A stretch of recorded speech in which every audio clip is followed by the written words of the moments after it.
Hello, everyone. Am I audible? Yes, sir, you are. Okay, thank you so much. And welcome to the 15th session of the Global Communication Education Conclave. And on behalf of the Global Media Education Council, we are delighted to welcome you all to this session. As you might be knowing, we've started this Global Communication Education Conclave just last month. It's been just over a month. And in this time, we've had 15 conferences, 15 webinars, and we've had speakers from all over the world. We've had some extremely wonderful deliberations over the last month, and we hope to continue that for future as well. And as the newest Association of Media and Communication Educators, we have planned a number of other activities in the coming days. And we will be having a workshop, an academic writing workshop in association with International Institute for International Journalism, Ohio University, and the South Asia Communication Association based in the US. And there are many other projects, research projects, and other repositories that we are working for in the coming days. And this has been possible because of support of all stalwarts like you. And we've been honored with the support of organizations like the International Association for Media and Communication Research. Professor Manisha Pathak is here, and she's been associated with the IMCR for a long time as the chair of the Media Education Research and in other capacities. So we been supported by the IMCR along with the Media and Education Skills Council, the MESC, and the Mcluhan National University. So this is a delight having the support of so many organizations for an association which is just taking off. And this is our way of giving back to the profession, because this is something that needs to be done, we all felt. And it's colleagues like Dr. Tanu Dung and other moderators over a period of time who've made this possible. So it's a concept that we've started with this conclave, where every moderator gets to choose the topic and the guests, and we also honor a media educator on a particular day. And today we'll be honoring Professor Manisha Pathak with the GMEC award. So I don't want to take much of your time, but it's my privilege to introduce our moderator for the day, Dr. Tanu Dung. She is an innovative and inquisitive teacher, as we all know, and she's been teaching for 17 years. She has been at Kanpur University for 9 years and 8 years as the assistant professor in the Department of Journalism and Mass Communication at the Khwaja Moinuddin Chishti Language University, Lucknow. She's presented research papers in more than 30 national and 4 international seminars, and she's contributed extensively to several reputed journals. She's been a research person, a panelist in more than 30 seminars, TV programs, online events, and such things.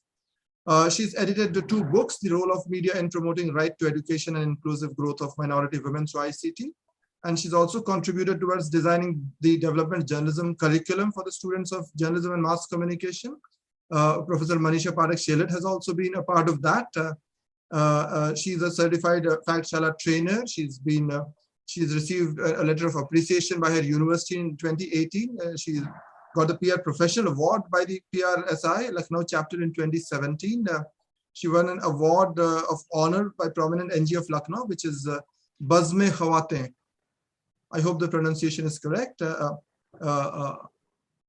The Shikshak Samman by the UP government on September 5th, 2021, and she's completed an ICSSR funded minor project recently. And we're delighted to have a person of the eminence of Professor Arvind Singhal. We all grew up reading his work, and it's such a delight, having him. And we'll continue, asking his mentorship for our association as we go along. So the floor is all yours, the moderator of the day, and we look forward to a really engaging session. Thank you, everyone, on behalf of the Global Media Education Council. Thank you so much, Dr. Umashankar Pandey. I hope I'm audible too. Yes, you are loud and clear, as you. Okay. Thank you so much. Thanks a lot for the brief intro. I'm so glad to see all the stalwarts for today's evening. They are all lined up and decked up above the screen, and it looks very, very beautiful today. So a very warm evening to all the esteemed guests, to all the colleagues, my seniors, and all the eminent panelists for today's session. As I've already been introduced, I'm Dr. Tanu Dung, Assistant Professor, Department of Journalism and Mass Communication, Khwaja Moinuddin Chishti Language University, Lucknow, and also a working committee member of GMEC.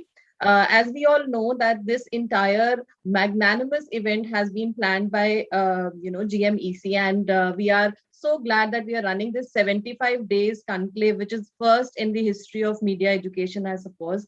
And the events have been lined up so beautifully and covering so many diverse issues of media each and every day in each and every panel with so many experts that it's all the more a learning experience for all of us. Today's session is themed around the topic, the art of storytelling. This topic is not just close to my heart, but I think close to all the speakers that we have here, because everybody of them has been working on the topic in diverse fields. And that's how we'll be connecting the dots through the session today. When I talk of storytelling, I'm actually reminded of the Panch Tantra stories and Nani and Dadi ki kahaniyan that we grew up with. And that's how our childhood began. And storytelling has not just been restricted to that. Even today, storytelling is one thing that connects us as humans. It connects us as a community, and it is something that delivers the message in the most powerful way and makes us understand even the complexest issues of today. The leaders use storytelling to inspire. The teachers use storytelling to make their classrooms more engaging. Marketers have been using storytelling for ages to persuade us to buy things and ideas. And nowadays, we also see that, in the COVID time, government has been using storytelling so positively to actually convince people for vaccination and even hand washing. So behavior change also is one area where I'm sure Professor Manisha Pathak would be talking more about it, where storytelling has been a very, very powerful tool. Stories not just help to break the clutter, but they also make the message more engaging and meaningful, and it has a universal appeal in language. Stories have become the new way of sharing, explaining, and selling information. This trend of storytelling has now become more popular with the proliferation of all the social media platforms, laying even more emphasis on the fact that content is the king that we have been teaching in our classroom since a long time. In a world divided by a multitude of things, stories bring the people together and create a sense of community. Despite our language, political preferences, or ethnicity, stories connect us through the way we feel and respond to them. Storytelling has been revisited recently by brands to keep their customers intact during the lockdown period, by the government to promote vaccination, by businesses for image building, by education to promote experiential learning, and by researchers to observe, study, and record all these trends which have been happening around us. This session will focus on the role of storytelling in education, social change, media, marketing, and business. With this brief, I would now like to introduce our session chair, Professor Dheeraj Singh, who will be chairing the session today. Professor Dheeraj Singh is the director, MIT World Peace University, School of Media and Journalism, and the Idea Lab, a unique hub of communication, innovation, and design. He has a vast experience in strategic communication and media across different platforms, which include print, TV, digital, film, and branding. His expertise also extends to digital communication and formulating strategies for the institution, advocacy groups, legislative and policy think tanks, and at innovating fresh and creative modes of outreach. He is also a documentary filmmaker. He was a co-founder of Hunar TV and also has an arts column called Arts is Everywhere. He has recently authored two books, one on translated poetry and other a biography. Till August 2016, he was executive director programs at Lok Sabha Television. His early years were spent in print journalism, during which he worked with some of India's best and leading publications, such as Outlook magazine, Hindustan Times, Times of India, and Asian Age.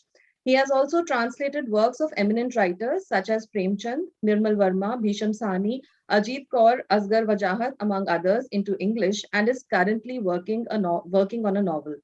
I now take this opportunity of inviting him to address the gathering and also take the session forward. Over to you, Professor Dheeraj Singh. Thank you so much, Aman, for such a wonderful introduction. Thank you, GMEC, for this wonderful opportunity for all of us to sort of come and share all our learning and also for designing the way these talks have been sort of curated, very well thought out. And as we all know, our topic that has been sort of gleaned out of for all different days by Dr. Tanu over here, which focuses on storytelling. I'd also like to welcome very warmly my co-panelists on this session, Professor Farkan Kamar. He's a former advisor to the Planning Commission. He's now associated with Jamia. Professor Manisha Pathak Shelat. She's an eminent media educator and a professor at MICA in Ahmedabad, where she's the chair for Center for Development Management and Communications, and Professor Arvind Singhal, who's joining us from the US. He's the Marston Endowed Professor of Communication at the University of Texas at El Paso. So a very, very warm welcome to all our co-panelists. What I would be, the aspect of storytelling that I would be talking about is, of course, to do with my experience in the media, also communication. Can I share my screen? Tanuji, can I share my screen? Sure, sir, sure. Okay.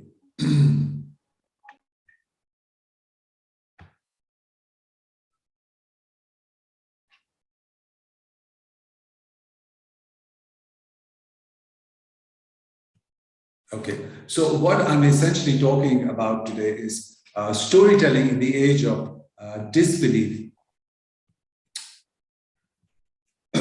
Is the screen on full screen, or you can see my other sidebar as well?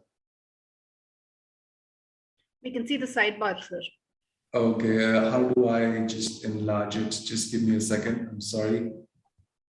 Control F5 if you are working on. Okay. No, control. Just click onto slideshow. Yeah. Okay. So storytelling in the age of disbelief, what we have come to know about communication today is that the attention span, the human attention span, which was very valuable for all kinds of communications, be it the advertisers trying to reach out to their prospective customers, or to media people trying to reach out to their readers. The attention span itself has shrunk over the years, and now it is probably lesser than that of a goldfish, which is in the range of about 8 seconds.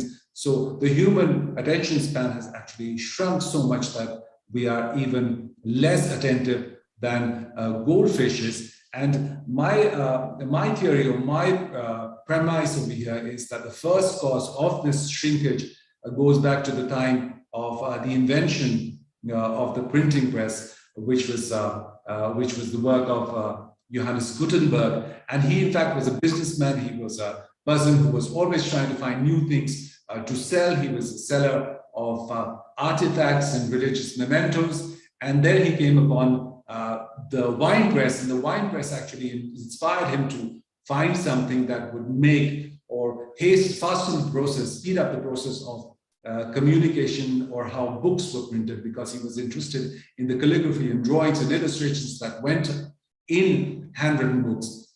And so in one sense, the wine press is an analog of the movable press that Gutenberg invented. And in the sense, both presses gave these qualities of longevity and shareability to their original product, which in the wine press's case was grape, and in Gutenberg's case was knowledge. So shareability and longevity were the two things that came out of this invention. Storytelling before this was largely an oral exercise, where stories, mostly scriptural in nature, or on the other hand were courtly, because there were court historians writing about the rulers that were in power at that time. So they were told either from memory read out from scrolls or handwritten books or even leaves and stone tablets. So the stories of this nature essentially had authority and believability because the larger public, the so-called masses, were unlettered and they could read themselves, and the story was being read out to them by people in authority. The stories themselves had that authority and the element of believability for them. After Gutenberg, what happened was the whole process of sharing stories was sort of opened up and democratized for the whole world, and the ease with which stories could travel became much more faster, much more aided by the technology of that time. It was certainly a technology, not in the sense of technology we understand today, but for those times, this was quite revolutionary. In fact, historian Elizabeth Eisenstein, in her 1979 book, calls it the Unacknowledged Revolution. It was a revolution which was silent and in many ways went unnoticed for contemporary historians and historians much later, but it was unacknowledged, and it was revolutionary at the same time. And the extent of the revolution, in fact, went on to the realm of religion, and a very dominant religion of that time, which was Catholicism, because it sort of ignited this fire of people being able to question authority, because the possibility of the technology of bookmaking and printing was made so easily available to everyone that, in fact, many people attribute the reformation of the Catholic Church itself to the printing press, because it made it possible for people like Martin Luther to print and circulate their tracts, which for the first time in the history of the world, actually, or the European-centered world, was possible because they were openly questioning the authority of that time. They were also questioning the authority and believability of the stories that they had been handed down. So within 3 years of Martin Luther's publishing or printing of his 95 Theses, which questioned the buying of indulgences from the clergy, it sold more than 300,000 copies, which was, if we are looking for an equivalence in today's terms, would be a complete and absolute virality, much like the cat videos which go viral in our time. So everyone was curious about what was written in the 95 Theses and what was the premise on which Martin Luther was questioning something that was so well established in the minds of the ordinary public. The scene today is that we have come from those early days of the printing press, or the unacknowledged revolution of the printing press, is that we are exposed to the media constantly, and the storytelling tropes are being used constantly on us by people who are keen to catch our attention, because we are also in what is called the attention economy. So 24/7, we are interacting or being sent out one story after another in some form or another through our phones. If we enter a cab, it is on the screen in the cab, it is on the airplane, it is on the highways through electronic boards which are changing, it is in the doctor's waiting room, it is absolutely everywhere we turn our attention to. There is someone trying to grab our attention to a story, which is the scene today. In 2008, actually, when a survey was conducted in the US to find out what was the quantum of information every household was consuming, it was found out that every US household consumes about 3.6 zettabytes of information annually. And if you physically want to look at this information, which is zettabytes, in the range of 3.6 zettabytes, it would amount to about a 7-foot, more taller than an average human being, stack of books covering the entire United States. That was 2008, and today I'm sure that figure would be in the range closer to double digit. So that is the appetite or the storytelling mechanisms both advertisers and people in the media are using to grab our attention. In fact, Marshall Mcluhan, who was one of the early theorists on the media, was very, very sort of prescient in a sense, because he coined the term surfing, which referred to a rapid and multi-directional, irregular movement through disparate texts, which is what we are doing all the time. In fact, we have different words for it: scrolling and swiping. We do that all the time, and the present generation, in a way, is hardwired to do that. They are just born with their finger on the screen. So surfing has become a way through which we consume information, we consume stories, and how we make our way through this extremely fast-changing world. As a result of these changes in technology and the way we accept storytelling, the storytelling paradigms have also changed, and we have slowly and gradually, the way stories were being told have also changed. The structure of the story itself has been undergoing reconstructive surgery. And there was a story, a cover story in Wired magazine, which looks at the digital aspect and digital news that is happening in the world.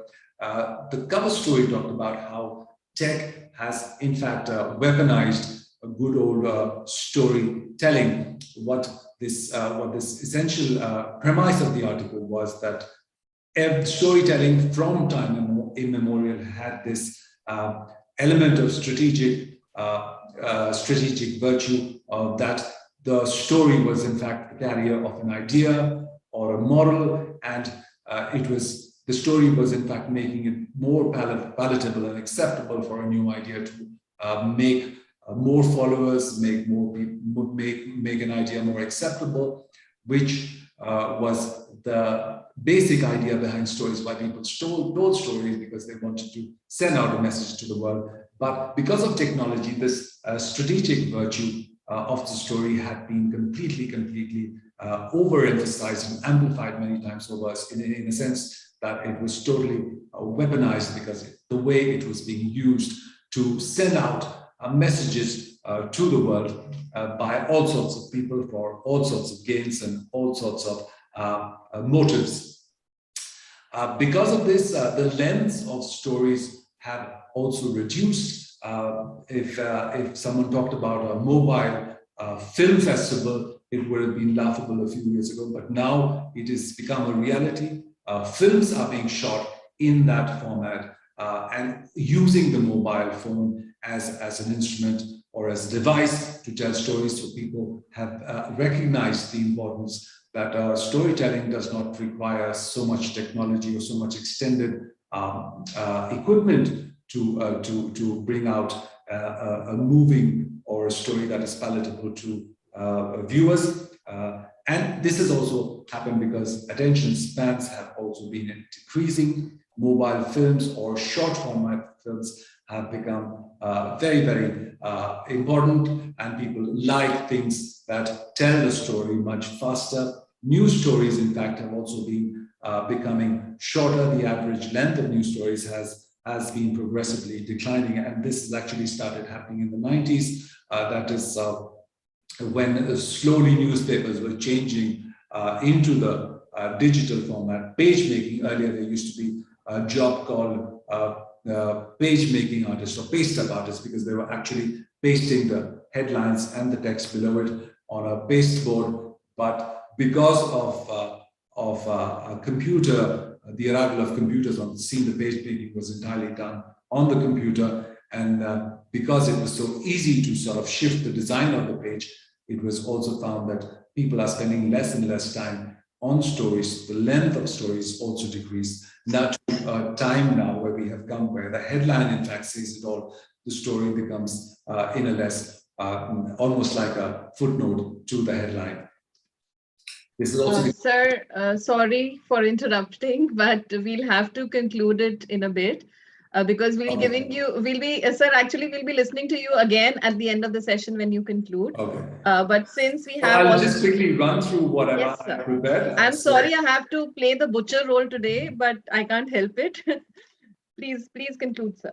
So as a result, we've also seen the rise of mobile journalism, which is called Mojo, because it sort of shrinks the whole newsroom into the format or the length of a phone, and everything, all the extended equipment that was used earlier is now just available to one person, and one person shoots and uploads the whole story for everyone to see. We also see the rise of digital storytelling courses coming up in universities, where universities are giving more and more sort of space to this new mechanism where storytelling takes on different methods. It's written, it's audio, it's visual, as well as it's using photography to tell a story or move a story forward. And we are teaching this actively to students who are engaged in education. In a scenario like this, where the speed with which technology is empowering young people to share their stories, it becomes very, very important for educators to factor this aspect of speed and technology into the way curriculums are made and courses are structured. Because we also, there was a time when knowledge was supposed to be power, but that is a fast fading paradigm, because stories can get published in minutes and they can go viral in hours. Videos, on the other hand, can do that in mere seconds, which is why stories, in a sense, are losing their authority and their believability, because they're competing alternative facts and realities, which is what we need to factor in while we are in the business of educating young minds and influencing them for the future. Thank you. Thank you so much, sir, for the power-packed presentation, for guiding us through the evolution of the printing press to the digital storytelling scenario, and also telling us how stories have changed, how they've shortened, and how our attention span is even lesser than a goldfish. So definitely we'll listen more to you, sir, at the concluding part. And I would like to move ahead and invite our next speaker. I am indeed privileged to actually have the opportunity of introducing our chief guest, Professor Furqan Qamar. He has visited our university once, and it was indeed a pleasure listening to sir, and I'm so glad I'll be listening to him again. And also be so glad that he agreed to be a part of this panel, and it's indeed a privilege for us. He will be talking on the topic, The Animal School, the story of educational reforms. But before I invite him, let me give a brief introduction. Professor Furqan Qamar is presently the Professor of Management at the Center of Management Studies, Jamia Millia Islamia, New Delhi. He has served as the Secretary General of Association of Indian Universities. He has, he also has held the position of the Vice Chancellor of University of Rajasthan and the Central University of Himachal Pradesh. He has also served as the Advisor Education in the Planning Commission of India. Essentially a Professor of Management, he has keen research interest in public policy, planning, administration, and financing of higher education, and has numerous publications in journals of repute to his credit. Professor Qamar has chaired and been member of large number of committees, working groups at the national and international level. Professor Qamar thus brings with him academic eminence, leadership qualities, and exposure to best global practices. I wish I could have spoken more, but I would like to have more time in listening to you, sir. So over to you, sir. Kindly address the gathering. Thank you, Dr. Dan, Dr. Dheeraj Singh, the chair of the session, Professor Arvind Singhal, Professor Manisha Pathak, Dr. Dang, Dr. Juhi Pathak, I could see here, Dr. Uma Shankar Pandey, all the distinguished participants. Thank you very much for giving me this opportunity, and how thoughtful of the Global Communication and Education Conclave to organize a 75-day long media conclave to celebrate the 75 years of our independence, the Azadi Ka Amrit Mahotsav. I liked your punchline that you used in your communication.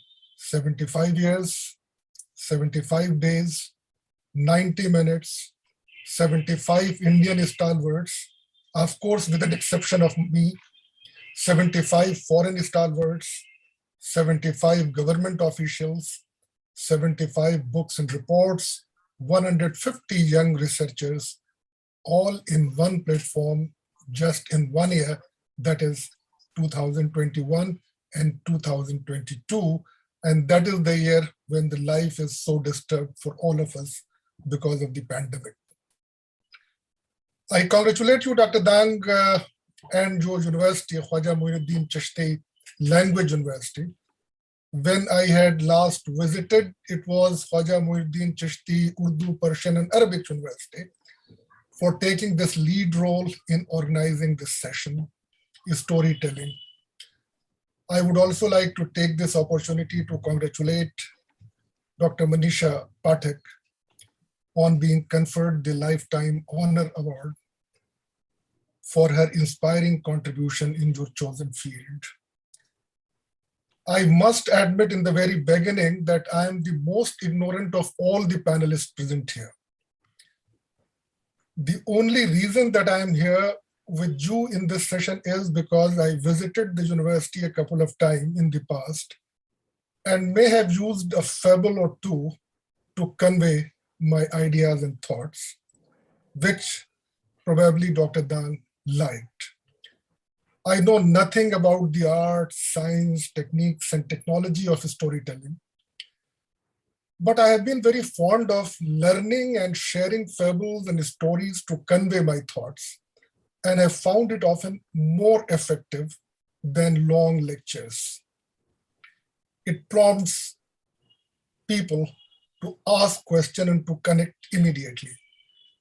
What I know is that a fable or a brief story does a lot more and better than a long sermon. I am reminded here of a person, George H. Reeves. I'm very sure that Professor Arvind Singhal must be aware of him. He was director of the public instruction in United States of America in early 40s. And he was trying to reform the school education, but was faced with huge oppositions and challenges to the idea of the reforms. And then at that time, he wrote a very brief story. And since then, that story has been repeated in many different forms throughout the world, in the form of cartoon, in the form of short stories, the children's stories. And this story is called The Animal School. Not to be confused with the animal farm. I'm not talking at all about that. And the story is something like this, that the animals decided that they need to do something heroic to survive the challenge in the new world. So they organized a school. They adopted an activity-based curriculum. And they thought that every animal, in order to survive in the new world, must know and must be skilled in running, climbing, swimming, and flying. And to make it easier to administer the curriculum, all the animals had to take all these subjects as a compulsory papers. The students were admitted, teachers were appointed, most talented students, most dedicated teachers. But the duck was excellent in swimming, in fact, better than his instructors. But he made only passing grades in flying and was very poor in running. Since he was slow in running, the teachers made her to practice more of running and also drop swimming in order to practice running. This was kept up until his webbed feet were badly worn and he was only average in swimming. But average was an acceptable grade in school, so nobody worried about that except the duck. The rabbit started at the top of the class in running, but had a nervous breakdown because of so much makeup work in swimming. The squirrel was excellent in climbing until he developed frustration in the flying, where his teachers made him start from the ground up instead of the treetop down.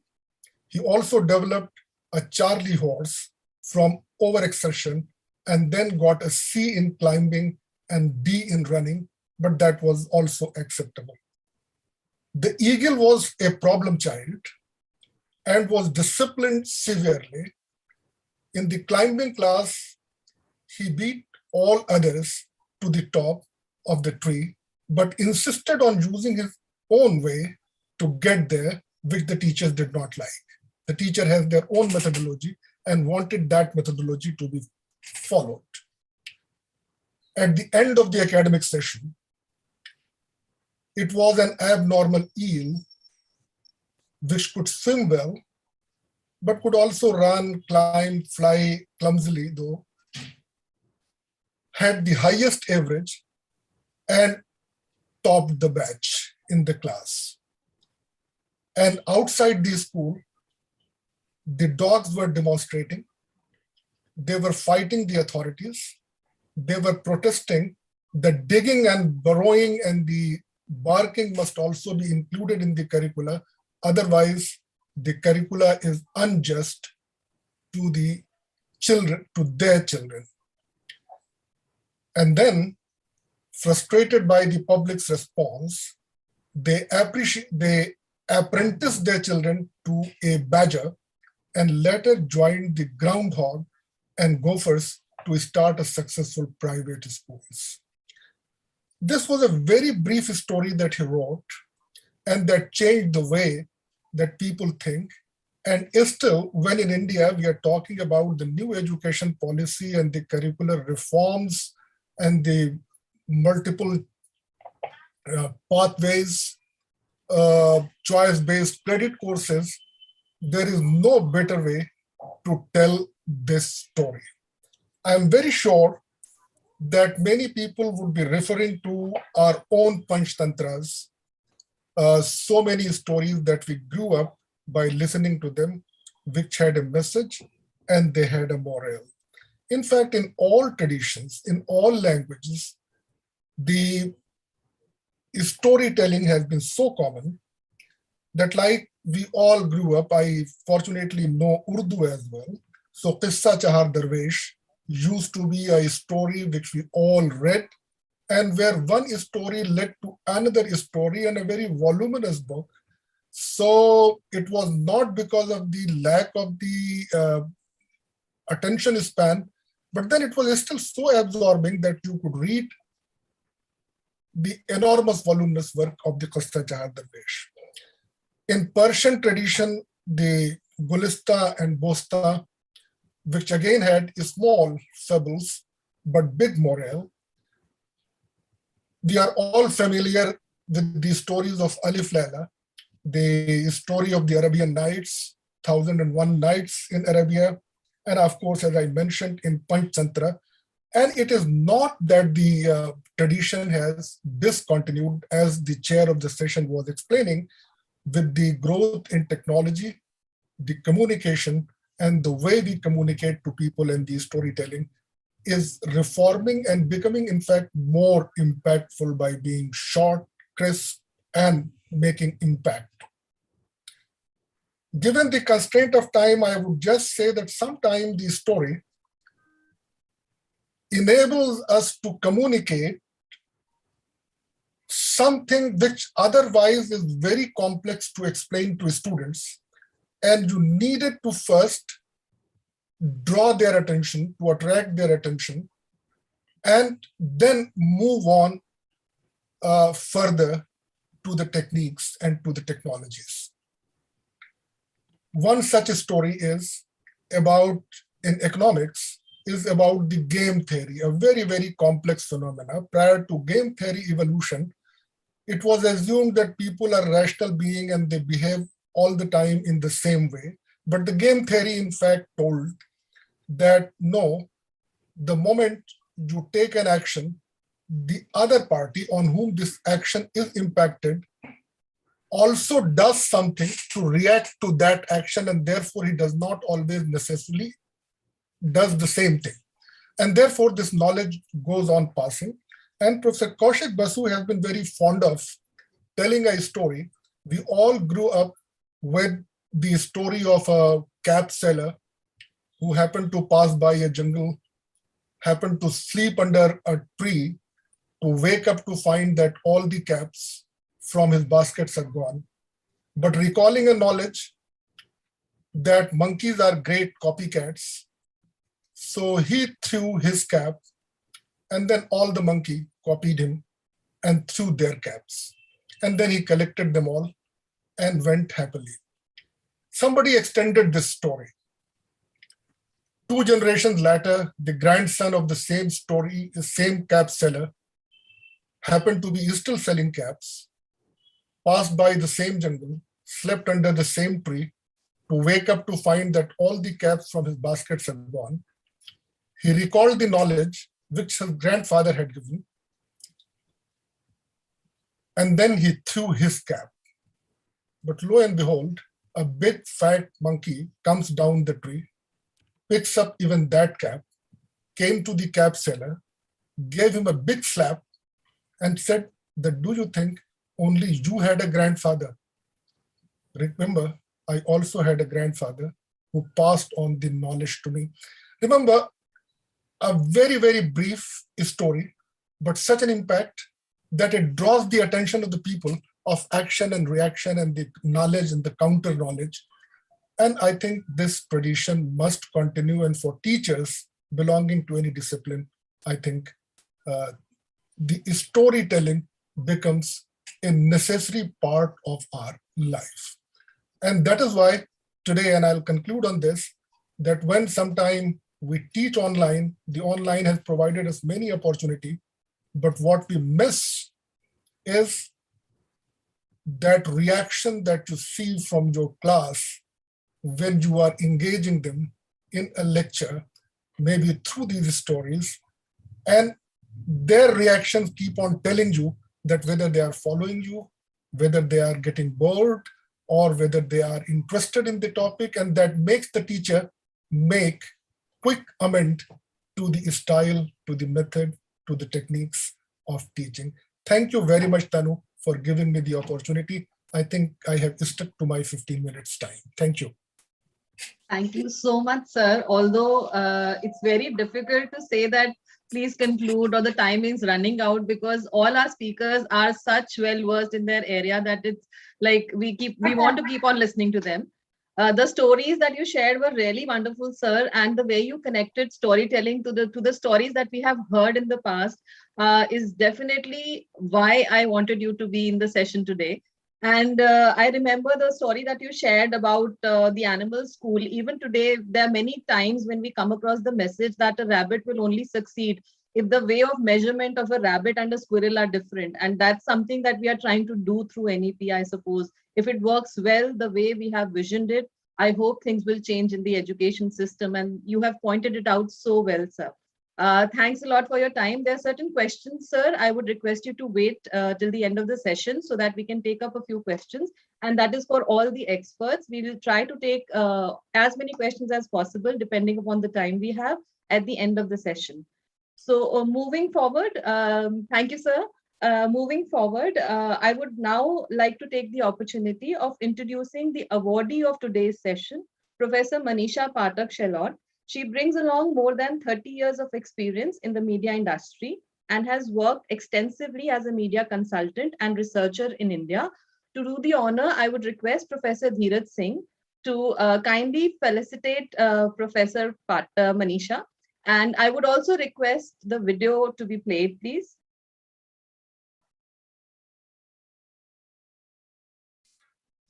Yeah, it's with great pleasure that I felicitate Professor Manisha Pathak. She is a professor of communications and digital platforms and strategies at MICA in Ahmedabad. And she chairs MICA's Center for Development, Management and Communication. She has taught and worked as a media consultant and researcher in India, Thailand, and the US. She has a PhD in mass communication with a minor in gender and women's studies from the University of Wisconsin-Madison, USA, in education from the Maharaj Sayaji Rao University of Baroda.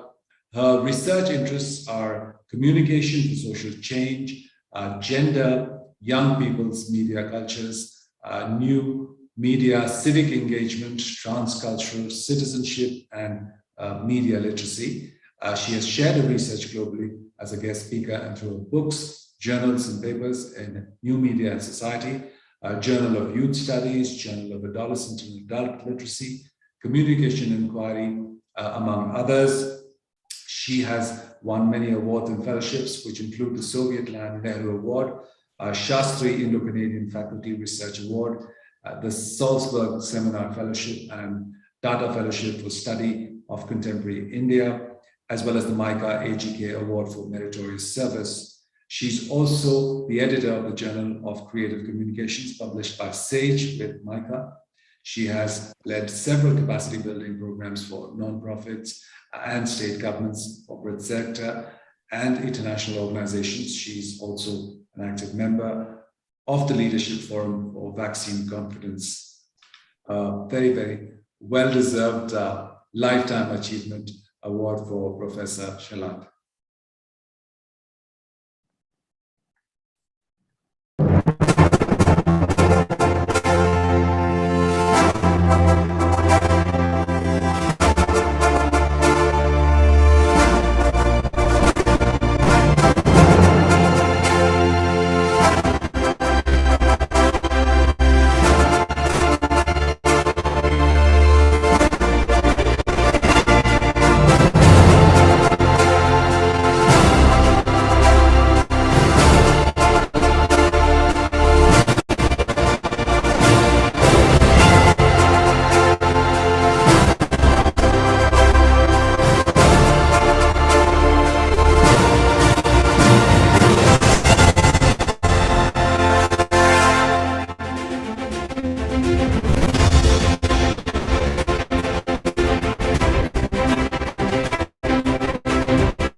On behalf of GMEC, heartiest congratulations, ma'am. And this is not just a virtual felicitation. We'll be sending you the certificate as well as the memento physically also to you. And it is indeed, I'm personally very happy because I have been meeting you at different platforms and we've been interacting on development communication. I won't be repeating your introduction, ma'am, because Professor Dheeraj has already done it so well that I would just like to add that today you will be talking about the topic storytelling in social change. And since we also collaborated in the UNICEF initiative on designing the curriculum of development communication, there also we discussed these issues. And I've seen on different platforms how you have actually introduce storytelling not just into development but also in behavior change. And also recently I saw you talking about adulthood and also how their behaviors can be studied and how parents can intervene in their growing up. So it is indeed a proud moment to have you with us in the panel. So over to you, ma'am. We are all waiting to hear more about the role of storytelling in social change. Over to you, ma'am. Thank you, Tanu, and thanks for all the seamless coordination that you've done so far. Now, and that award was a pleasant surprise. I'm honored, humbled, delighted. For us, your affection of the peers is like, what really keeps you going. So, thank you for that. Tanu has very strictly given me 12 minutes, so I'm not going to waste a single second of that, and I'll straight away go to my topic, that is storytelling for social change. As my previous panelists have already said, stories have been an integral part of our culture, right? Because we've been traditionally an oral culture.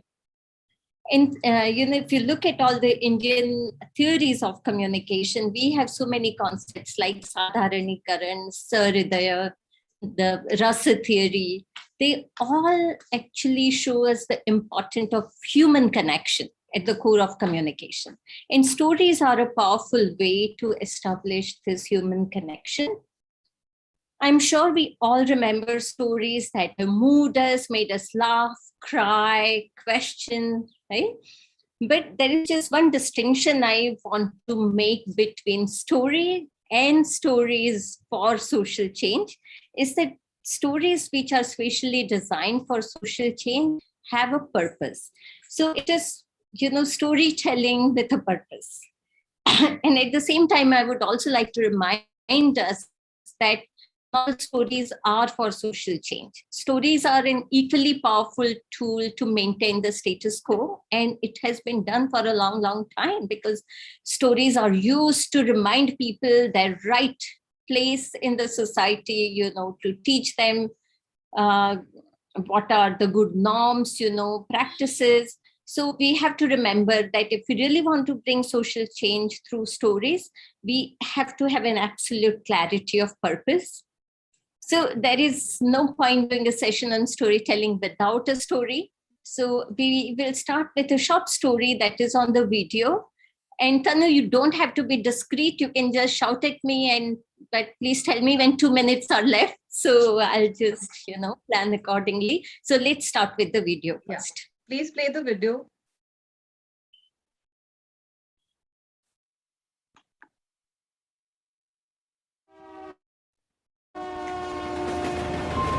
Mummy नाराज तो होने ही वाली। वो तो चाहती कि मैं doctor ही बनूं। इसने हॉलीडेज खत्म और बोर्डिंग स्कूल शुरू। एक दिन भी एक्स्ट्रा रुकने नहीं दिया। मम्मी भी ना।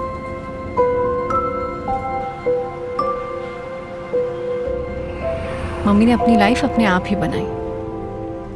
18 साल की थी जब उनके फादर ने उन्हें घर से निकाल दिया। अकेले रहने का तो सोचने से भी डर लगता है। मैंने अपने पापा को कभी देखा नहीं, और मेरी असली माँ, वो बहुत बीमार रहती थी। उनके बारे में सिर्फ एक ही दिन याद है जो मैं कभी भुला नहीं पाती। एक दिन कुछ लोग आए और उन्हें एम्बुलेंस में ले गए।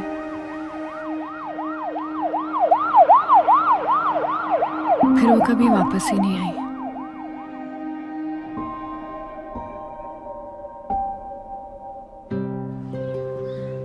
फिर एक दिन मम्मी आई।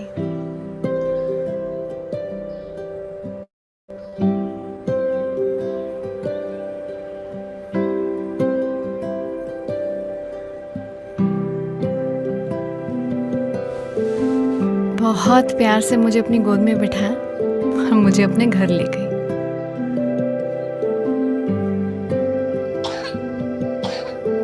तबीयत खराब थी तो पूरी रात मेरे साथ बैठी रही। सुबह मम्मी ने एक सुंदर सी रेड फ्रॉक पहनाई, मेरे लिए ढेर सारे चिप्स बनाए। मम्मी के साथ 10 साल हो गए। अब तो मम्मी कम और दोस्त ज़्यादा बन गई। संडे हम दोनों का फेवरेट दिन है। बालों में तेल लगाने के बाद दोपहर में मेरा फेवरेट लंच, कड़ी चावल, और रात में हॉरर फिल्म। डर लगता है, पर मम्मी होती है ना तो नहीं लगता।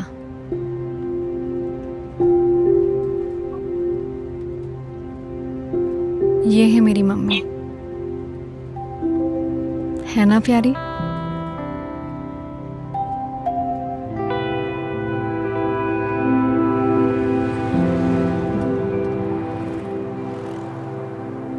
मम्मी ने लाइफ में इतने प्रॉब्लम्स देखे, कितना कुछ सहा है, पर फिर भी उन्होंने हमेशा मेरा ख्याल रखा है।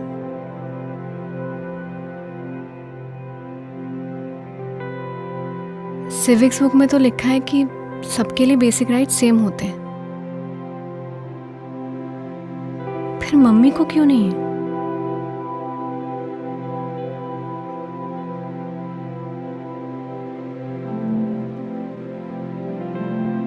इसलिए मैं डॉक्टर नहीं, लॉयर बनूंगी मेरी मम्मी के लिए।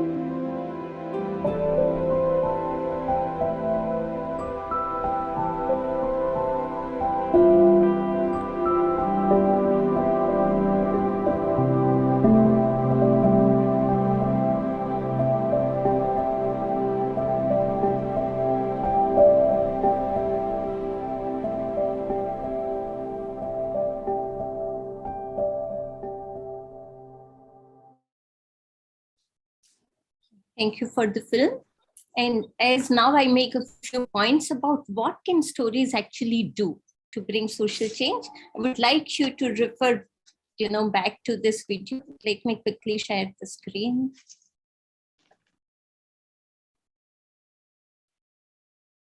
Ma'am, I've often shown this video in the classroom when we talk about storytelling, and every time it gives goosebumps. Exactly. I've seen it so many times. Every time it brings like tears to my eyes. Yeah. And I think that's the power of stories. Exactly. So, yeah. So let's just ask this question, that what can stories actually do? Why are they a powerful tool of social change?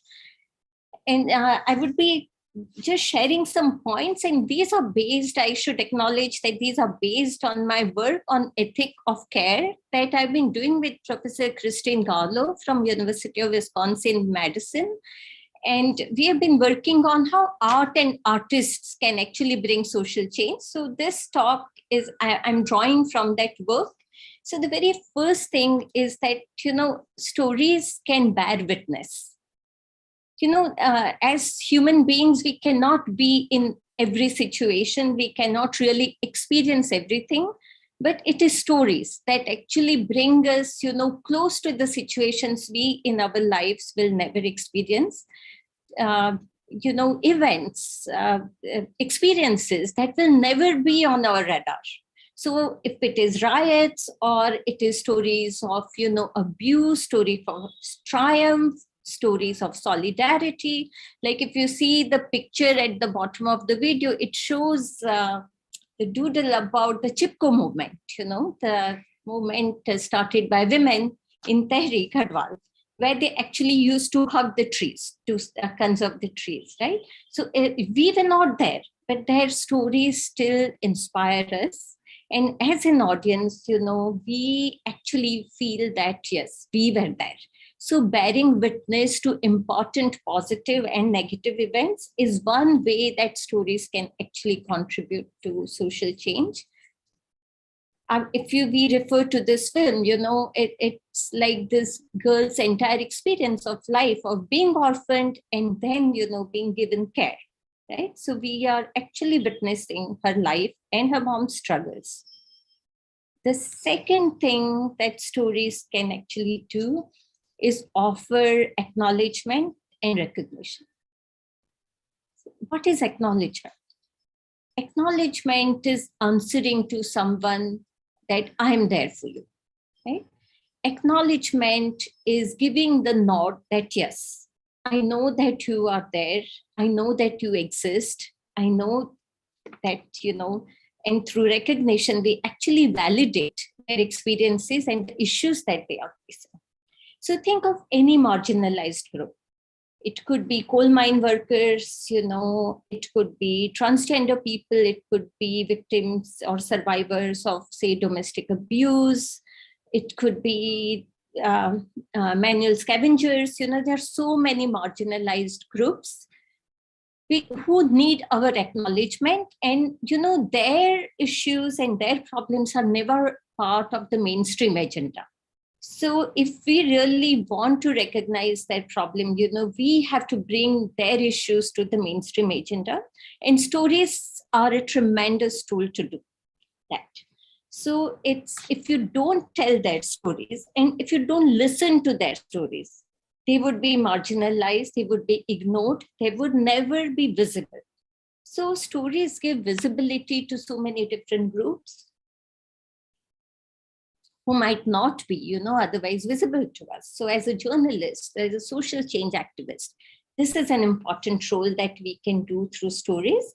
So there is a scholar, Haidt, and he has used a very beautiful term. So he says that without acknowledgement and recognition, the life without these two are like social death. It's being as, bad as being dead for other people. So that's a very powerful thing stories can do. The third thing that stories can do beautifully is that they can help us in questioning, critiquing, and challenging the status quo. So whether it's the governments, whether it's the policy, whether it's the systems, whether it's the social norms and practices, stories, can use metaphors, because sometimes it is risky to question, critique, or challenge directly. Your life could be at risk. Stories are a very useful tool here, because you can use metaphors, you can, use, and you can say that characters are, from imagination and bear no resemblance to real life, but people recognize what you are trying to say and who you are trying to hint at.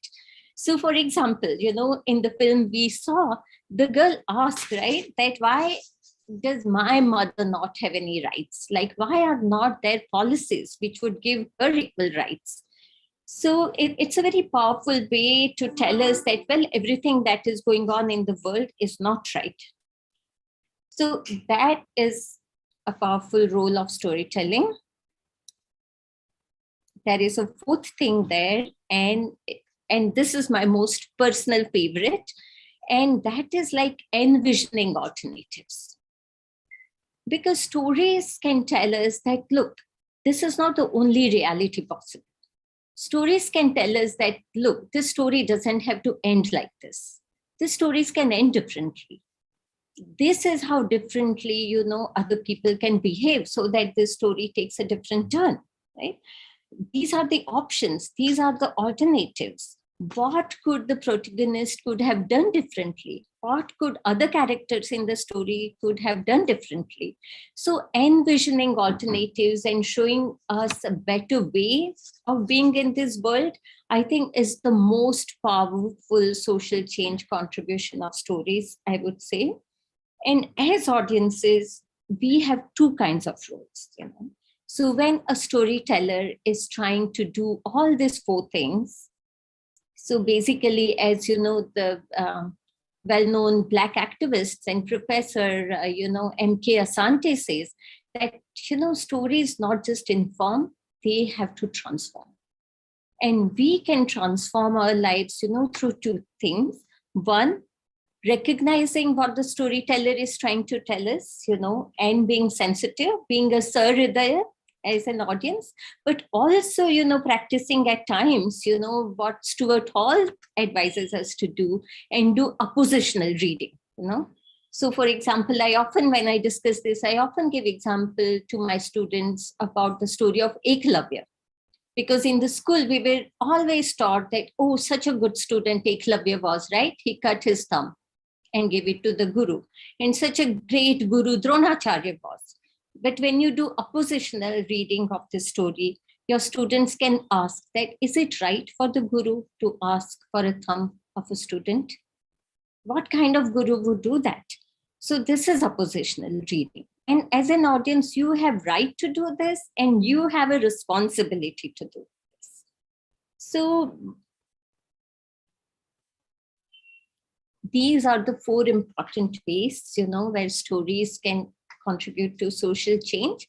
But I don't want to, create this myth that stories are an all-powerful tool, and once you tell these stories, the world is going to transform. And that's why though we don't have a lot of time to discuss, certain things in detail, I'm also going to pose a certain questions, because stories have their limits. So these are my questions.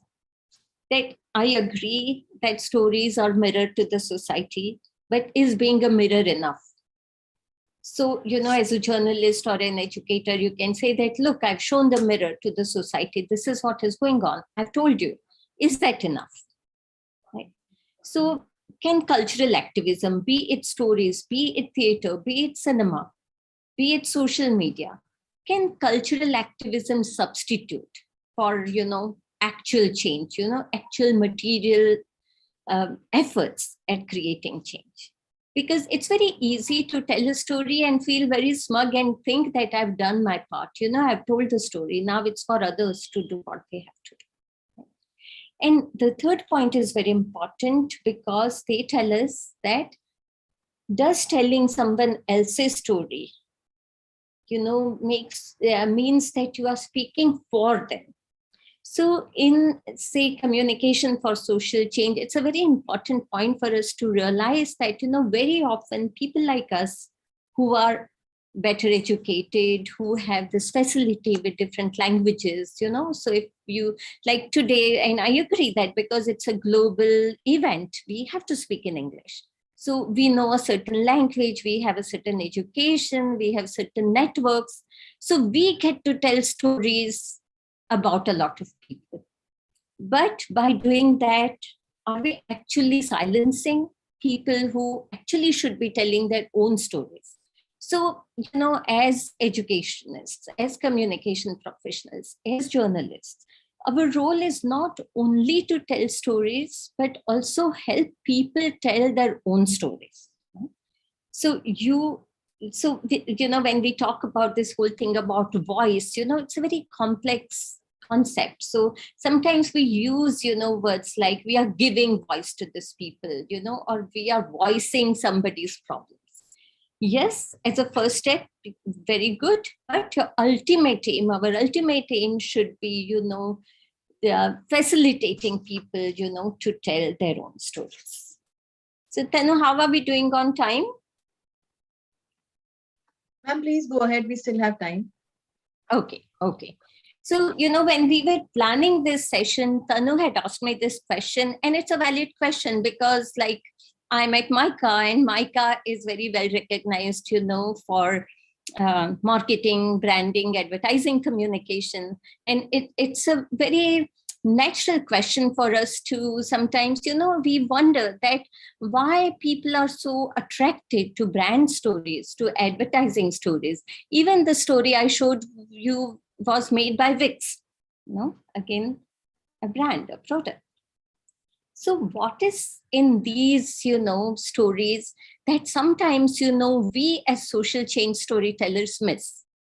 And there is no reason that why, stories for social change have to be boring, or stories of social change have to be like, dismissed as something, it's propaganda or whatever. So when Tanu asked me this question, I thought that it's equally important for us to recognize that why do we get attracted to stories that, brands tell us or, are used in advertising. So I was thinking about that, and I just thought of my very favorite, series that we often see in videos and TVs. And I most of you must have seen this entire series with Ranveer Singh and Alia Bhatt on Make My Trip ads, right? And you want to see them again and again, and even then you are not bored. So what is it that, this brand stories do that we can actually learn and apply in social change stories? So one important thing in telling a story that, so it's the word we call like stickiness, right? A story has to stick. A story has to inspire you to do something. So the first quality of this story is the pace. And so along with pace, the second quality, and that is brevity, because and sometimes, brand and storytellers do this by compulsion, because when they had to do the 30-second, spot on television, and even that was so expensive, they could not use a single word or a single frame, which would not do the work. So they learned how to, tell the story in few words, few shots, very fast, and in 30 seconds, convey everything they wanted to convey. So that is one skill that we can really learn from brand stories, is that how to maintain the pace, how not to include anything that is not necessary, how not to ramble and, just go on the same topic, and how, quickly, briefly, you can put across the point you want to say. So that is something we can learn from brand stories. The other thing is their focus on characters. So how they've developed, the entire characterization, for Ranveer Singh and Alia Bhatt is that we recognize them as people. We recognize that, certain whimsical behavior, their quirks, their charm, and they take a lot of time in creating these characters in such a way that, you start connecting with this character. So creating characters that make us connect with them is another very important tool in a powerful story. And the good thing about social change story is, when I give you example about Chipko movement or Gauri, these are themselves very interesting characters. So you don't have to do much. All you have to do is present them in such a way that people can identify with them. Right? So sometimes, we make interesting characters boring. So let's not do that. Right? The third important thing that goes into branding and advertising stories is a lot of audience research. So their stories are created keeping in mind very specific audiences.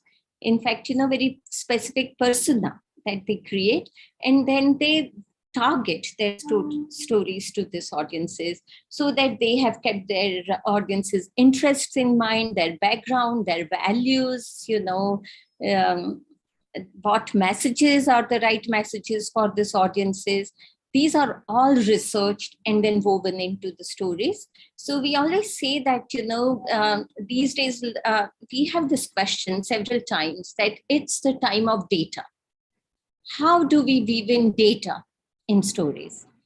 And I always say that, use only the data that you really need, and that data should forward your story. It shouldn't just be there, as just one piece of story. And the final thing that the brand and advertising stories do well is that they decide which one message is important for them to give and then focus on that one message. What we sometimes do in social change communication is that we just fill our communication with information overload. We want to tell people everything at the same time. I understand that all the points are important. There could be several important messages. Like when I work on vaccine hesitancy, I know that there are so many important messages about vaccine hesitancy. But I have to recognize that, okay, if I'm talking to parents, what is this one important message that I want to give to my parents versus I'm talking to a government officer or a doctor, right? So identifying that most important message and then delivering it well through the stories is something we can learn from them. So basically, all of you who have learned rhetorics and, like saluting our guru of rhetorics, Aristotle, we know that, he gave us these three elements, right? Like ethos, pathos, and logos. So it's the ethos, which means that, people have faith in you, your character, your ethics, your expertise when you tell a story. So through your story, they will believe your stories only when your stories have ethos. Okay.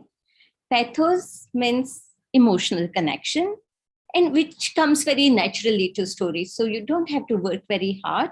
But, unless your stories have pathos, that is, they make that emotional connection with the audience, your stories cannot be powerful enough. And then logos, which, we think is very important, now because we have suddenly started privileging, the information, the data. We are so obsessed with technology. So logos have become very, very important for us. It is also important in storytelling, but in a different way. Sometimes in social change stories, you do convey information, and that has to be done well. And then also, like the rational flow of your story, the logic in your story, so that people think that this is plausible. That is also an important element of storytelling. So ethos, pathos, logos. You done? 1 minute? Yes, ma'am. Okay. So these are the three important elements that every storyteller has to understand and which brand stories understand well. But you don't have to be a brand or an agency, to do this kind of thing. So Tanu, I'll just end with this very brief video because it shows that even a non-profit organization in very briefly, in a very fast pace, can make, their point in a beautiful way. So thank you. And Tanu, you can quickly see it. It's Yeah. a 30, Can we 40 play the video? Can we play the video, please? I'll stop sharing. So you can play the video. Yeah.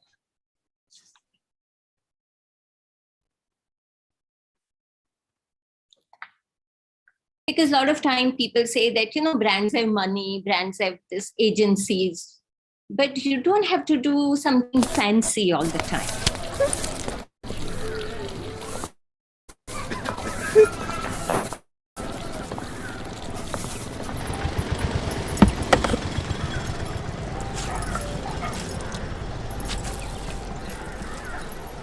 पता है कल office जाते हुए क्या हुआ? किसी ने मुझ पे पॉपकॉर्न फेंका। देखा तो 2-3 लड़के बाइक पे बैठे थे। फिर मेरा पीछा करने लगे और छेड़ने लगे ये कह के कि अरे मैडम, आपके बॉल में मेरा पॉपकॉर्न अटक गया है, जरा वापस कर दो ना। क्या करे, कितनों को समझाए? Share your story with your son. Don't let what happened to you happen to another woman. To share your story, click on this link.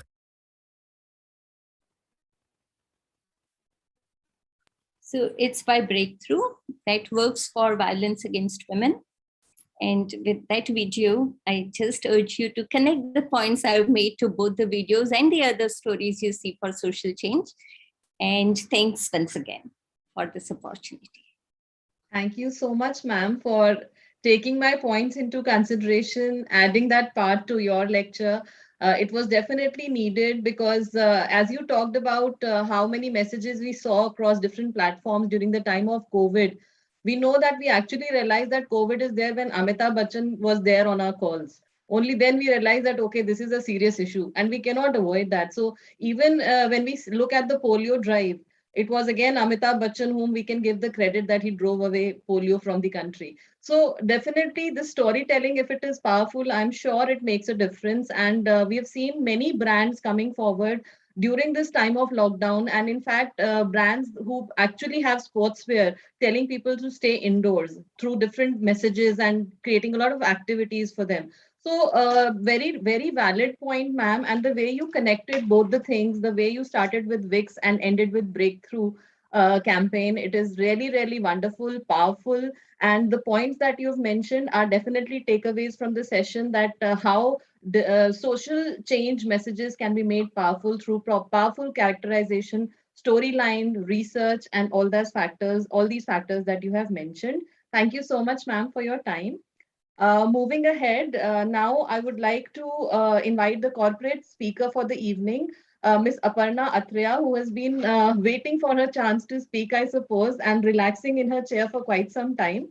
Aparna Athreya is an award-winning storyteller, a corporate trainer, children's author, and life coach. She is also a TEDx speaker on storytelling and multiple intelligence. She has conducted more than 1,200 workshops and trained more than 5,000 educators around the country in classroom and creative pedagogies. Her background in science and technology has made her work extensively in using storytelling in STEM education. She has authored mathematical stories that have been translated in more than 10 languages for national publisher. She has been presenting about storytelling and play-based learning practices at various conferences. Her organization collaborates with various international and national schools where they conduct annual programs at schools for fostering life skills and personality development in the students. She has won the Women's Achievers Award in Education by Canara Bank in 2016 and International Women's Award in Garden City University in 2018.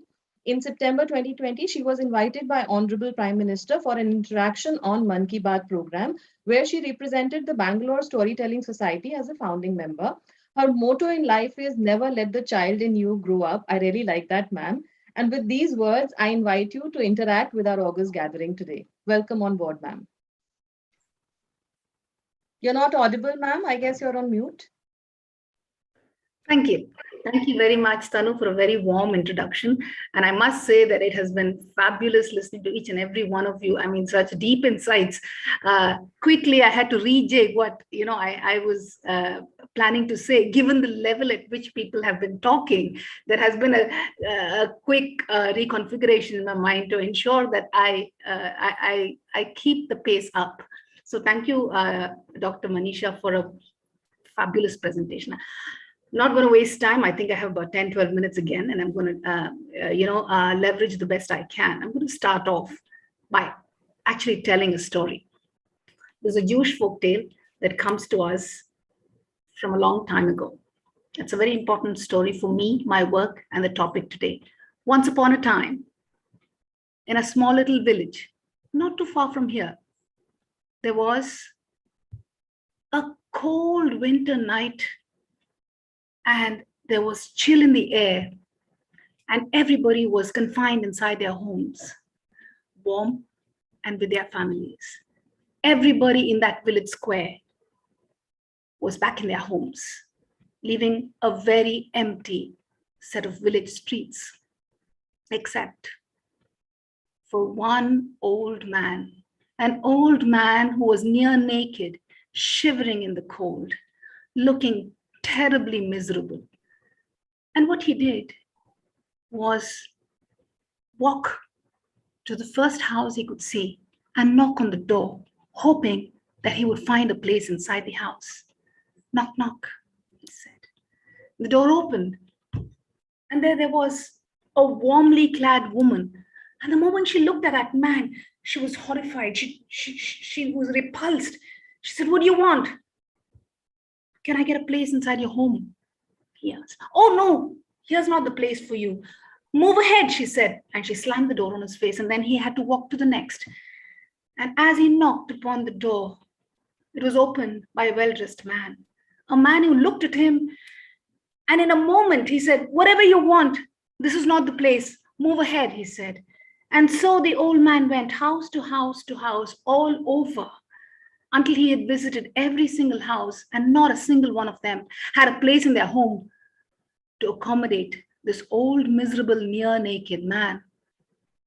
So forlorn was he, so filled with sadness was he, and so cold was he, that he went and sat under the village well, wondering what to do on this cold, dark night. And suddenly, from afar, he could hear a horse that was coming down the track. And as it came closer, he was so delighted because there was something in the air, because it came trotting, and something wonderful happened. As the horse got closer, the light in every house began to glow. The lights outside the house began to glow.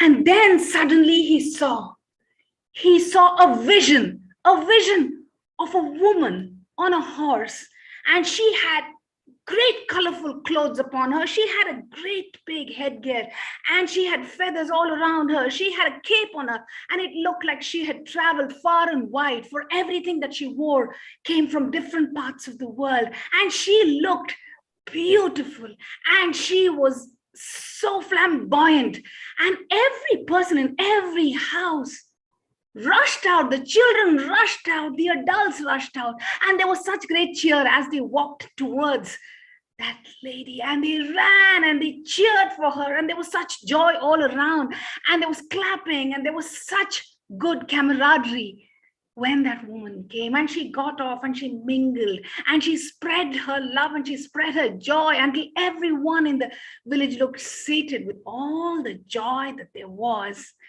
And then slowly they returned back home with a great smile on their face, with laughter and good cheer everywhere, until all that was left was that lady in all her finery, and this old man who looked at her astonished that such a thing could be. And he hobbled towards her, and he asked, "My lady, what is your name? How is it that everybody comes to you and you bring such joy?" He asked. And she said, "Well, my name is Tori, And I go everywhere, and everywhere I go, for sure there is joy. What is your name, sir? She asks. Well, my name is Truth, he said, looking sad and saying, nobody wants to have me. They think I'm too naked and too bare. And she smiled at him and she said, would you like to come? Come with me. You'll find a place, I'm pretty sure. And so that old man on that day, Truth, got onto the horse and she shared her cape with him. And he was surrounded by all the finery that Story gave him. And from that day on, everywhere that Story went, Truth went with her. And that's why today they say, everywhere there is a story, there is great truth. Truth by itself is too harsh and too bare and too naked. When it comes with a story, there's such great acceptance.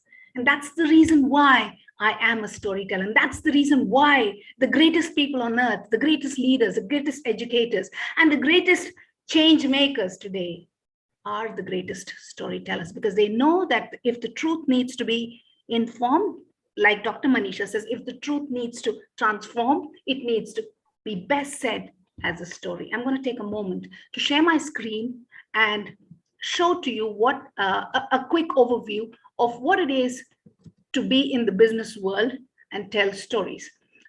There were some beautiful advertisements that were shown by Dr. Manisha just before this.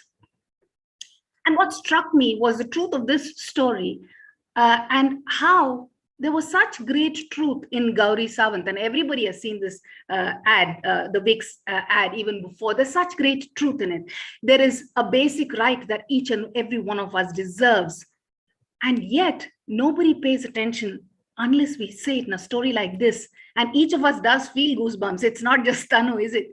So each of us feels those goosebumps. It's because of the story that it carries.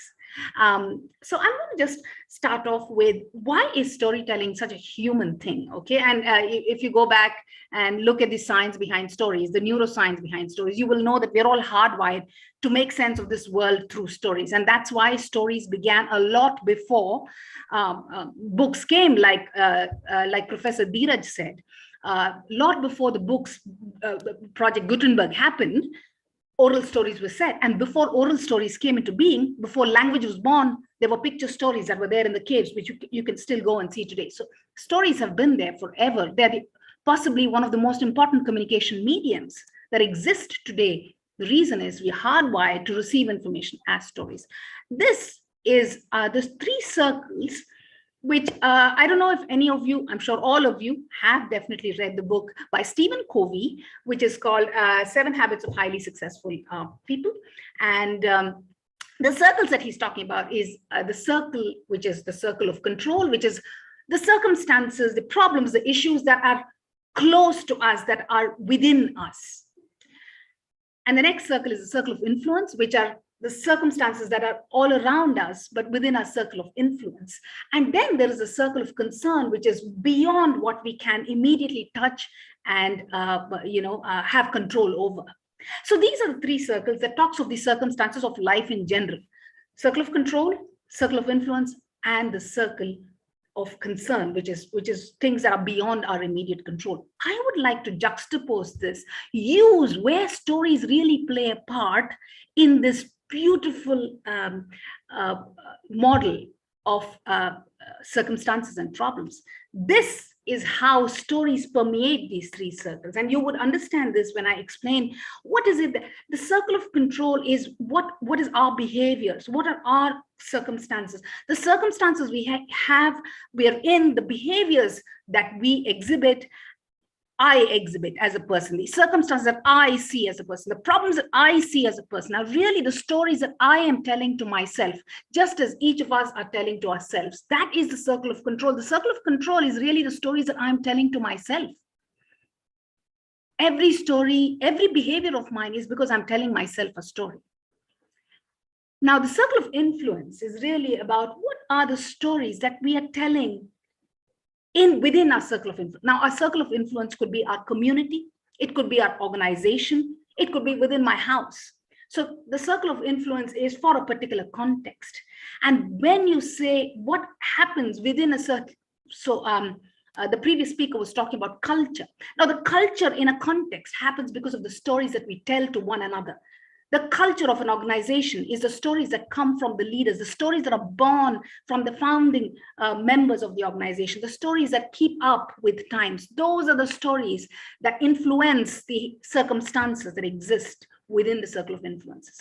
And then there is the circle of concern, which is beyond, but stories have the power to expand there, because stories that are heard by your circle of influence become the stories that can move forward, that can be passed on towards the larger circle of concern. And that's where the social change happens, when the stories start getting told by one to another to another.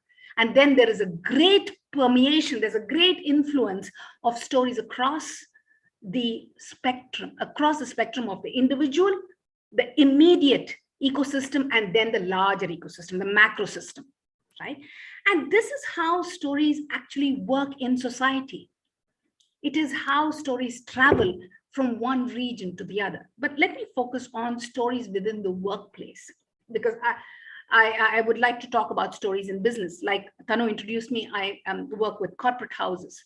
So in addition to what the professor said before, Manisha said before, stories are definitely here to inform. We inform one another and we transform. The final destination of stories is, can it transform? The question that you asked, Manisha ma'am, was brilliant. Now, how much can we depend on stories, right? And I always believe that stories is like taking the horse right up to the water. It does everything and gives the entire opportunity for everyone to go right up to the water. So that is how this happens. It ignites my mind. A story ignites my mind because it has so much of pathos in it. It has emotion in it. It makes me feel. And when I feel, I'm ignited. There are a brand new set of thoughts because of the emotions that I'm feeling. I associate it with new things in my life. And then it influences me. Because of all the emotions, there is a great influence that happens. Can I make change? Can I do something about it? And then it inspires me. It makes me emulate people. It makes me want to do something that I see around. It inspires me it motivates me to create change. But the drinking is, of course, in each of us individuals. While story provides us the entire raw material, finally, to make something of it lies in each of us as individuals. And then there is a great set of traits that we all need to possess, to empathy, for example, and the ability to change. The power within is what makes us act on it. But in order for me to act, I need meat. I need the raw material for it. And I think stories are where it all begins and takes us very near the edge of change, very near the edge of transformation. Now, what is the ingredients of a story? There were some beautiful insights in the previous presentation as well. There is a pace, there's brevity, right? And there is a lot of characters, of course. So I'm going to talk to you about the basic structure of every story. For example, the Gauri Savan story and the Gayatri, the little girl, right? There's a character. A character has problems, right? There's a little girl called Gayatri. She has a problem because her loved one is taken away in an ambulance. And then because of that problem, she finds a mom who takes care of her, a mom who gives her everything. So, and then suddenly she grows and she changes. And then she changes enough to question. Gayatri has grown up to question, why is it that my mom, who may not look like a typical mom, my mom, who does everything that every mom should, she may not look like it, why doesn't she get the same respect? Why doesn't she get the same right as every mom? You see, and that is where we're taking a story to change, for change. So I'm just giving that example. You can take the example of the thirsty crow. Once upon a time, on a hot summer day, was a crow, which is a character. The crow was very, very thirsty. That's the problem. That's the conflict, right? And the crow goes looking all around, and then finally it finds a pot. of water. But there's another problem. The water is really at the bottom, and therefore it uses its mind and thinks of a great idea, and it puts stones inside, and the water keeps rising until the water comes right up to the top. The crow drinks that water, and transformation. The thirst is gone. The crow flies away happily. You see? So that's how every story goes. Now, for a business story, to answer one of the questions that Manisha ma'am put, can I be a voice for somebody? Now, some of the things that are important for us to even begin to lend voice to somebody else is, how authentic am I? These are the building blocks of being a storyteller and the keeper of truth. Storytellers are the keepers of truth. Anybody who keeps the truth and says it as a story is a great storyteller. Are you factual about what you're saying? Are you authentic? Do you feel a sense of empathy? Are you putting yourself in the other person's shoes, deep enough in those shoes, feeling every little crevice inside that shoe, feeling every crack in that shoe, feeling every boil and that shoe bite that they are feeling? And then are you able to bring forward your purpose and call your audience to action? Are you able to call them to action because of the story that you're actually telling to them? That is the power of telling a story and ensuring that you are representing another person's voice and still being true to them. Now, this is the first step. And like the question was asked, there is a lot more that's required when you are representing, when you're giving voice to somebody else. Just for you to do some homework, some of the greatest business storytellers are here on your screen. Indra Nooyi is my favorite. She's also come out with a book. And what really inspires me about what Indra Nooyi does is the sense of vulnerability that she brings. She brings vulnerability no matter how high she flies, no matter what everything that she's achieved.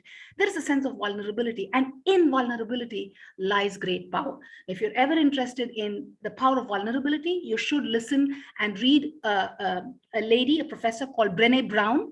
She talks about the power of vulnerability, or there's also a great TED talk by her. Those who are vulnerable. Sorry, although you make us feel that it's 9 a.m. and not 9 p.m. with your energy, but definitely please conclude. Last 1 minute. Okay, so this is what I really had. Jack Ma, I hope we find him back soon, because he's a great business storyteller, and he's gone missing. I really do hope that he comes back, because he tells the greatest story. Steve Jobs, he's not with us, but his stories lives on. I'm going to end with one Zen story. Okay, so a Zen story is a wisdom story. A wisdom story is one which is profound in its truth. Once upon a time, in a Zen school, there lived a great Zen master, a master who taught the whole wide world, because everybody from all over the world went to the school to learn about the scriptures of Buddhism from the Zen master. But this Zen master used to have the wildest ways to teach. He would never open the books. He would never sit and lecture. He would go out and he would look at the birds and the bees and the butterflies flitting from one flower to another. He would look at the sun rise, and then he would speak and he would tell about the ways of the world. He would talk about life, and he would talk about all those things which inspired everyone, and everyone would just look rapt in attention as he spoke, except for one student. Now, this one student was very interested in becoming a master just like his master, and he would wait for his master to finish so that he could go back to the scriptures. And he wondered why the master had all of these stories to tell when he should be teaching the scripture. And so one day he waited for the master to give him time. Everybody left, and he asked, "Master, I have a question," he said. And the master looked at him and he smiled. He said, "Yes, do ask." He says, "Master, you know how much I want to be a master like you, and I want to learn it quick. I want all the knowledge. Why is it that you're not focusing on the scriptures and just giving it to us? Why is it that you're doing all of these things, these stories and all of the looking around the world? Why are you so curious? Why don't you just tell me what it is?" And the master looks and smiles with infinite wisdom, and he says, "Can you get me some tea?" Now the student's a little surprised. He's asked a question, and instead he's asking for tea. But, well, he's a master and he respects him deeply. So he says, "Yes, master." And he goes inside, respectfully brews a cup of tea, and he brings it and he hands it over to him in all reverence. "Here, master," he says. And the master looks and says, I asked for the tea. I didn't ask for the cup. And he says, but that's not, and as he's saying, that's not possible. In that moment, that student finds his enlightenment. You see, knowledge is like that tea, but for knowledge to be consumed, to transform, to inform, you need a container. And stories are great containers of truth. Stories are great containers of knowledge. And I hope that each of you learn to tell your truth, learn to pass your knowledge forward through stories, because that's how we can transform this world and make it a better place. Thank you for your time and thank you for listening. Thank you, Tanu, for coordination. Wonderful. Thank you so very much. It was a pleasure listening to you. It was so power-packed, speech and discussion. I really didn't want you to stop, but then we have our own time constraints, and sorry, I had to interrupt you in between. But definitely you've woken us all up and we are geared up for the next speakers. So we'll move ahead. Thank you so much, Ms. Aparna Atreya, for taking out the time and at such a short notice that we connected. Thanks a lot. We will move ahead and we have our next paper presentation in queue.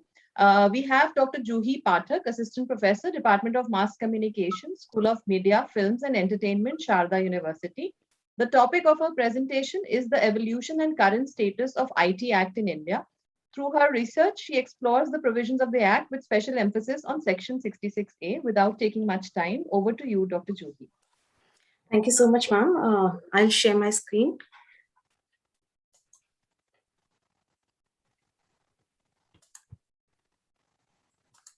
Is it visible, ma'am? Yes, yes, it is. Yes. Good evening, respected chair and other stalwarts of media and journalism in the panel, and respects to dignitaries in the audience. The topic of my discussion today is the evolution and the current status of IT Act in India. I just have 5 minutes to present, so I would like to now directly take you through my presentation. I would start with the operational definition of the term information technology, which I use an acronym SAS. It's storing, accessing, analyzing, and sending information through electronic equipments. The paper has also explored the role of UN through its model laws. As India was a signatory to the United Nations Commissions on International Trade Law, we'll be referring to that as UNCITRAL from here on. India has adopted its model law on electronic commerce based on which the IT Act was drafted. The objectives of my paper were to trace the history of the IT Act, to document the salient features, to discuss the provisions of the Act, including the Amendment 1s, to discuss in detail 66A of the IT Act, to present cases where the 66A section was invoked, to understand the issues with the provisions and the series of events that led to being Section 66A being finally scrapped off in 2015, and to highlight the current status of the IT Act and way forward. Taking you quickly through the history of IT Act. History of IT Act is a slow-paced one. There was no cognizance of IT till the end of 1990s. We were heavily dependent on British-made laws like the Indian Evidence Act of 1872, the Indian Penal Act of 1860. Then we have the CRPC after 1974, and the IT Act was enforced in 2000, amended in 2008, an important provision, Section 66A, being scrapped off in 2015. But what interests me more was in 2021, most states were still invoking the scrap law until the intervention of the Supreme Court. The salient features of the Act, as conveniently highlighted for the audience, are to recognize e-commerce, recognize records kept in electronic form, provide legal recognition to digital signatures, and there is a provision for an appellate tribunal. Then it also applies to all kinds of cyber offenses, and that this law does not apply to negotiable instruments like will and trust, and that even SEBI had finally recognized that trading of securities over the internet will be valid in India. For the convenience again of this audience, I've highlighted the important provisions of the Act. These provisions are discussed in detail in my paper. From section 43 onwards to section 73. These are the most important provisions of the Act that talk about tampering of the computer source documents, hacking, publishing obscene information in electronic form, and the penalty for misrepresentation. taking you again quickly through the amendments that were brought in 2008. We have an amended act in continuation to section 43, which is 43A, which includes data protection, and section 66A, which is highlighted in red, was scrapped off. 66B, receiving a stolen computer source, identity theft, cheating by personation, violation of privacy, cyber terrorism was a new concept that was incorporated in the law. We have the two most important provisions, section 67A and section 67B, that clearly differentiates between sexually explicit act and in context to sexual explicit content with regards to children. So these were in very briefly that I could highlight. Details of section 66A. This definition that was incorporated in the act has very vague terms and ambiguous phrases like grossly offensive, menacing character, annoyance, inconvenience. And the Honorable Supreme Court in 2015 in the Shreya Singhal versus Union of India case had scrapped off this particular section as it was completely found unconstitutional.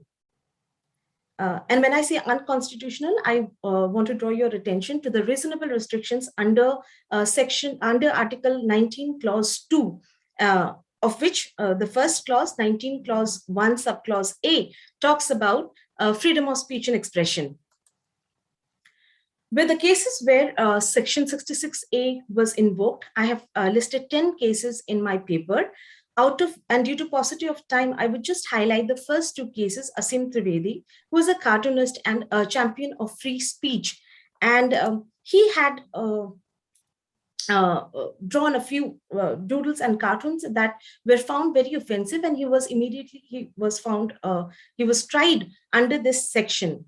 The second case, if you can see, is of the Palghar girls, where one girl had posted a question on her Facebook page questioning why the city was shut down for Shiv Sena leader Bal Thackeray's funeral. And another girl had just liked the post. And both of them were booked under section 66A of the Act. Now the landmark judgment, Shreya Singhal versus Union of India. This is the landmark case where an advocate had filed a public interest litigation challenging this provision of the IT Act on grounds of unconstitutionality. Now, Justices Jasti Chalemeshwar and Rohinton Falin Nariman on 24th March 2015 had struck down section 66A. What is interesting is that in the judgment, there was this footnote that section 66 has been struck down. The image is there on the slide as well by Supreme Court's order dated 24th March 2015. And because probably it was in the footnote, Justice Falin Nariman, who was the main person who pointed out in 2021 when PUCL, Public People's Union Civil Liberties, had filed a case that how come these people are still being convicted and tried under this section when it was struck down in 2015. So 6 years prior, and we are still following that law. She is the lawyer, Shreya Singhal. Current status, a bench of, in 2021, People's Union for Civil Liberties, PUCL, had filed a PIL citing cases like the ones mentioned here, to which Justice Nariman, Justice Joseph and Justice Gawai issued notice to the center that all law enforcing organs should be sensitized in implementation of laws. So here, not only the implementation, the enforcement, but also the will of the state. And when I say state, I mean all the organs of the state should be sensitized and made aware of how laws, redundant laws should be avoided. Now, current status in 2021, in this case, it was highlighted that 810 cases were pending before district courts in 11 states, and the highest being Maharashtra 381, Jharkhand 291, Uttar Pradesh 245, and Rajasthan 192. And how, because of this ignorance or lack of will or probably lack of sensitization, how people are still suffering under the hands of law enforcement agencies who did not take cognizance of this fact that a particular section was being struck off way back in 2015. The Ministry of Home Affairs has also asked the states and the Union Territories to sensitize law enforcement agencies for the compliance of the order issued by the Supreme Court on 24th March 2015. Very quickly, summing up the entire presentation, the cyber laws have evolved in a slow pace way back from 1870s. It became dynamic after 2000, which saw implementation and scrapping of unconstitutional section. The drivers of these dynamic changes were internet boom, increased cases in misuse of IT technology-based IT-based technology, the challenges thrown on the lawmakers on how to document evidence occurring out of cyberspace and where the boundaries are definitely blurring. And at present, IT law is robust, but there are areas of concern like implementation of international contracts and electronic transferable reports. Like in one of my previous first slides, if I can take you back there quickly.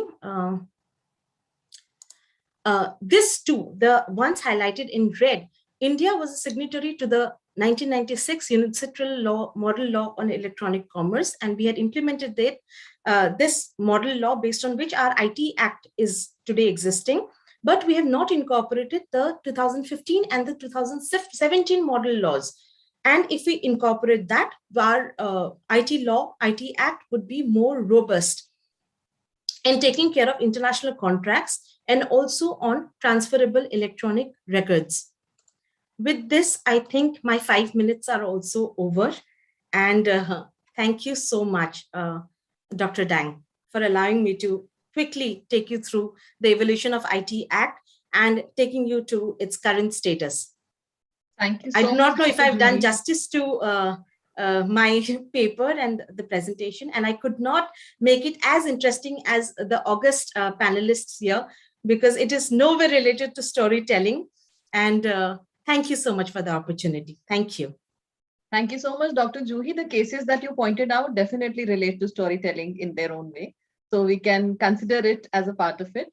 Moving ahead, now we have a book launch. And through this book, we will be connecting with our other speaker as well. The book launch, the book that we are going to launch today at this session is the Handbook of Communication and Development, which has been edited by renowned academician Professor Srinivas R. Melkote, and our keynote speaker for the evening, an acclaimed media educator, Professor Arvind Singhal. Since Sir is also the keynote speaker for today's panel, I would like to give his brief introduction, and then probably Sir would introduce us to the book, talk about the book in brief, and then continue with his session on the art of storytelling. Professor Arvind Singhal is Marston Endowed Professor of Communication at the University of Texas at El Paso. Arvind Singhal is Samuel Shirley and Edna Holt Marston Endowed Professor of Communication and Director, Social Justice Initiative, the University of Texas. He is also appointed as William J. Clinton Distinguished Fellow at Clinton School of Public Service, University of Little Rock, AR, Distinguished Visiting Professor, Inland School of Business and Social Sciences, Norway, and Chancellor's Honorary Professor at Amity University, India. Professor Singhal teaches and conducts research on diffusion of innovations, the positive deviance approach, organizing for social change, the entertainment education strategy, and liberating interactional structures. His outreach spans public health, education, human rights, poverty alleviation, sustainable development, civic participation, democracy and governance, and corporate citizenship. He has co-authored and is also the co-editor of 14 books and over 200 peer-reviewed essays. Several of his books and articles have won scholarly awards from international professional organizations. And before I invite Sir to actually share his views about the book and on the topic of the art of storytelling, I would like to share that he is actually the inspiration behind theming this panel as the art of storytelling. So I invite Professor Arvind Singhal to introduce us to the book and also lead us to the session, the conclusion part and the most interesting part. As it is said, Sir, the best is for the last. So we are ready to hear you on the art of storytelling. Thank you, Tanu. You're very kind and gracious to say we save the best for the last, although as a speaker, I know that when you have Dheeraj and Professor Kamar and my dear friend Manisha and Dr. Pathak and you ahead. There's really nothing left to say because each of the previous speakers has said it and said it more eloquently. And of course, I also want to acknowledge Aparna, master storyteller. Well, anyway, here is a copy of this book. Thank you, Tanu, for launching it. Once upon a time, 38 years ago, a 20-year-old from New Delhi, India, that's me, found himself in a small university town in Bowling Green, Ohio. And he was fortunate to find a 31-year-old newly minted PhD, a professor by the name of Srinivas Melkote, who became my MA thesis advisor. We fast forward 30 years. Last year, I attended the retirement ceremony on Zoom of Professor Srinivas Melkote, who was my professor 30 years ago.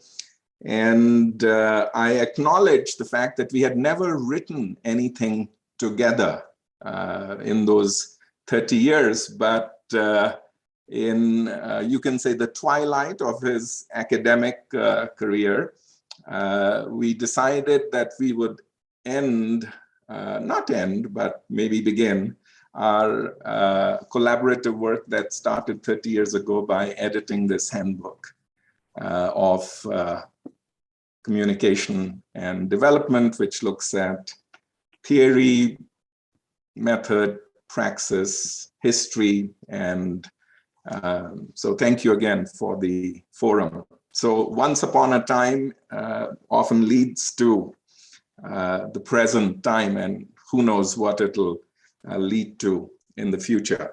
Now, I was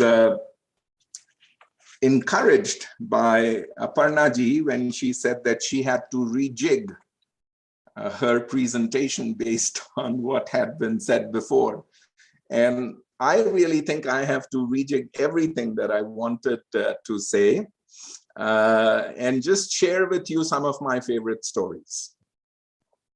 And perhaps we can make some sense collectively, Tanu, if it's okay with you, about what these stories mean, and we can draw our own conclusions. So, Tanu, do I have a few minutes for that? Yes, sir. Yes, sir. Please, please.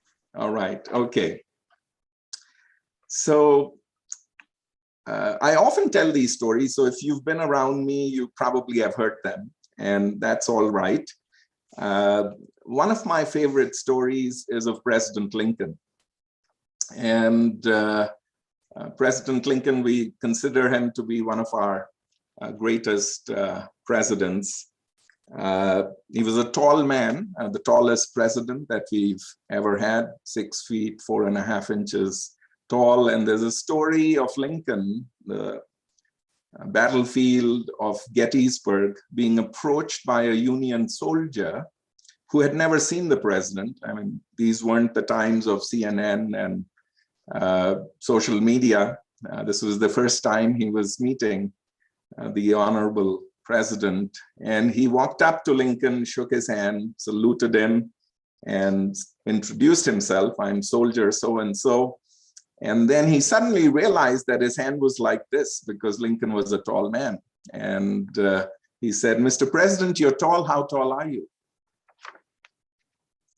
And without batting an eyelid, Lincoln says, "Son, like you, tall enough that my feet reach the ground." And now, you can interpret this story in any which way you want. Manisha was talking about social change. Too often, for me at least, whenever I get too full of myself, this is a good reminder that here is a president Here is a commander-in-chief on a battlefield. He's apparently a tall man. That's the reason why that question was put to him. But with deep humility, he makes a connection and says, son, like you, tall enough that my feet reach the ground. In essence, what he's saying is there's a lot of wisdom in the common ground. Now, if you're in a class of mathematics, and I am very eager to learn more about Aparna's work and mathematical storytelling, the reason why Lincoln uses the notion of the common ground, if you go deep back, you will learn that Lincoln never went to school like you and I. He was an autodidact, learned things on his own. So he read whatever he could. This is 160, 70, 80 years ago. And one of the things that he learned about very early in his life was from Euclid's 6 volumes of geometry. And, you know, coming from thousands of years ago, and Euclid basically begins by saying the first axiom. So here we are getting into storytelling in mathematics classrooms, that the first axiom of Euclid is that things that are equal to the same thing are equal to each other. And in order for things to be equal to the same thing, you have to have a base, a common ground. And so a lot of Lincolnian thinking emanates from that. Some people even say that the notion of the Emancipation Proclamation issued by President Lincoln comes from that same notion that if you are a human and you chose not to be born, but you are born, then you begin at the same plane, no matter what your race, the color of your skin, what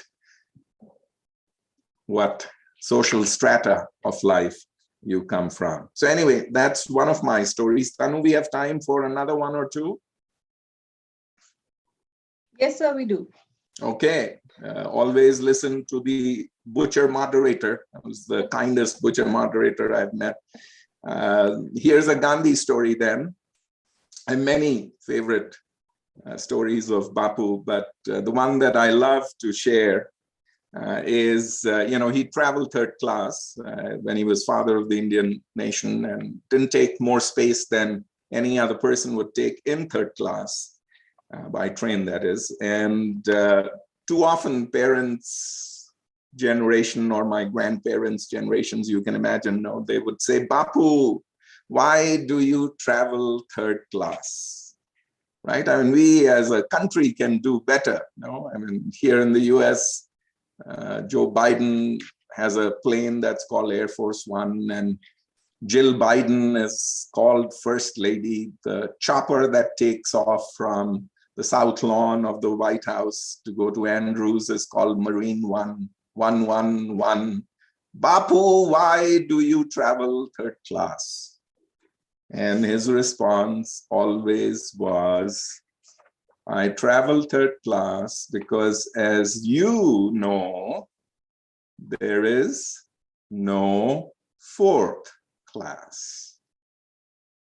I travel third class because, as you know, there is no fourth class.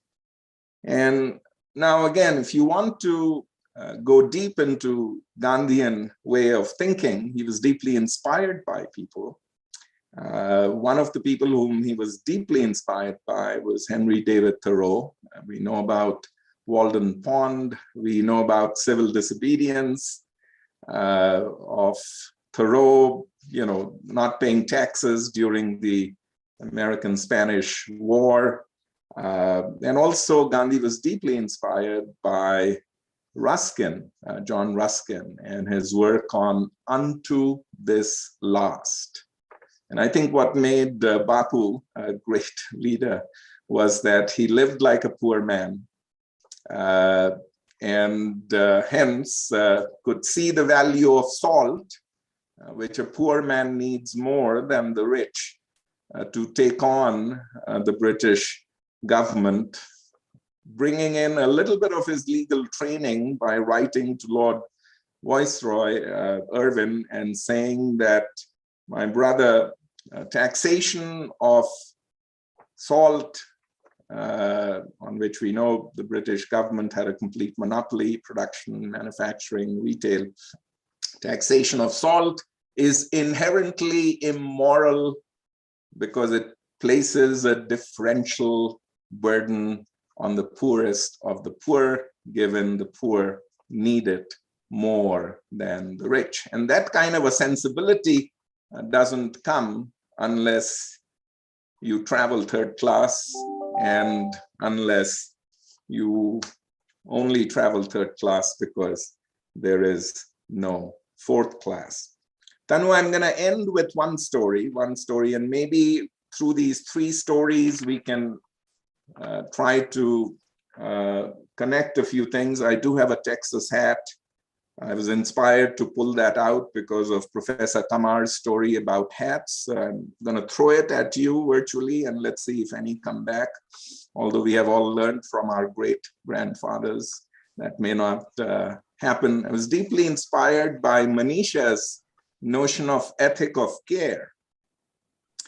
And Aparnaji also referred to that. My favorite story about the ethic of care, Aparnaji's just showed up.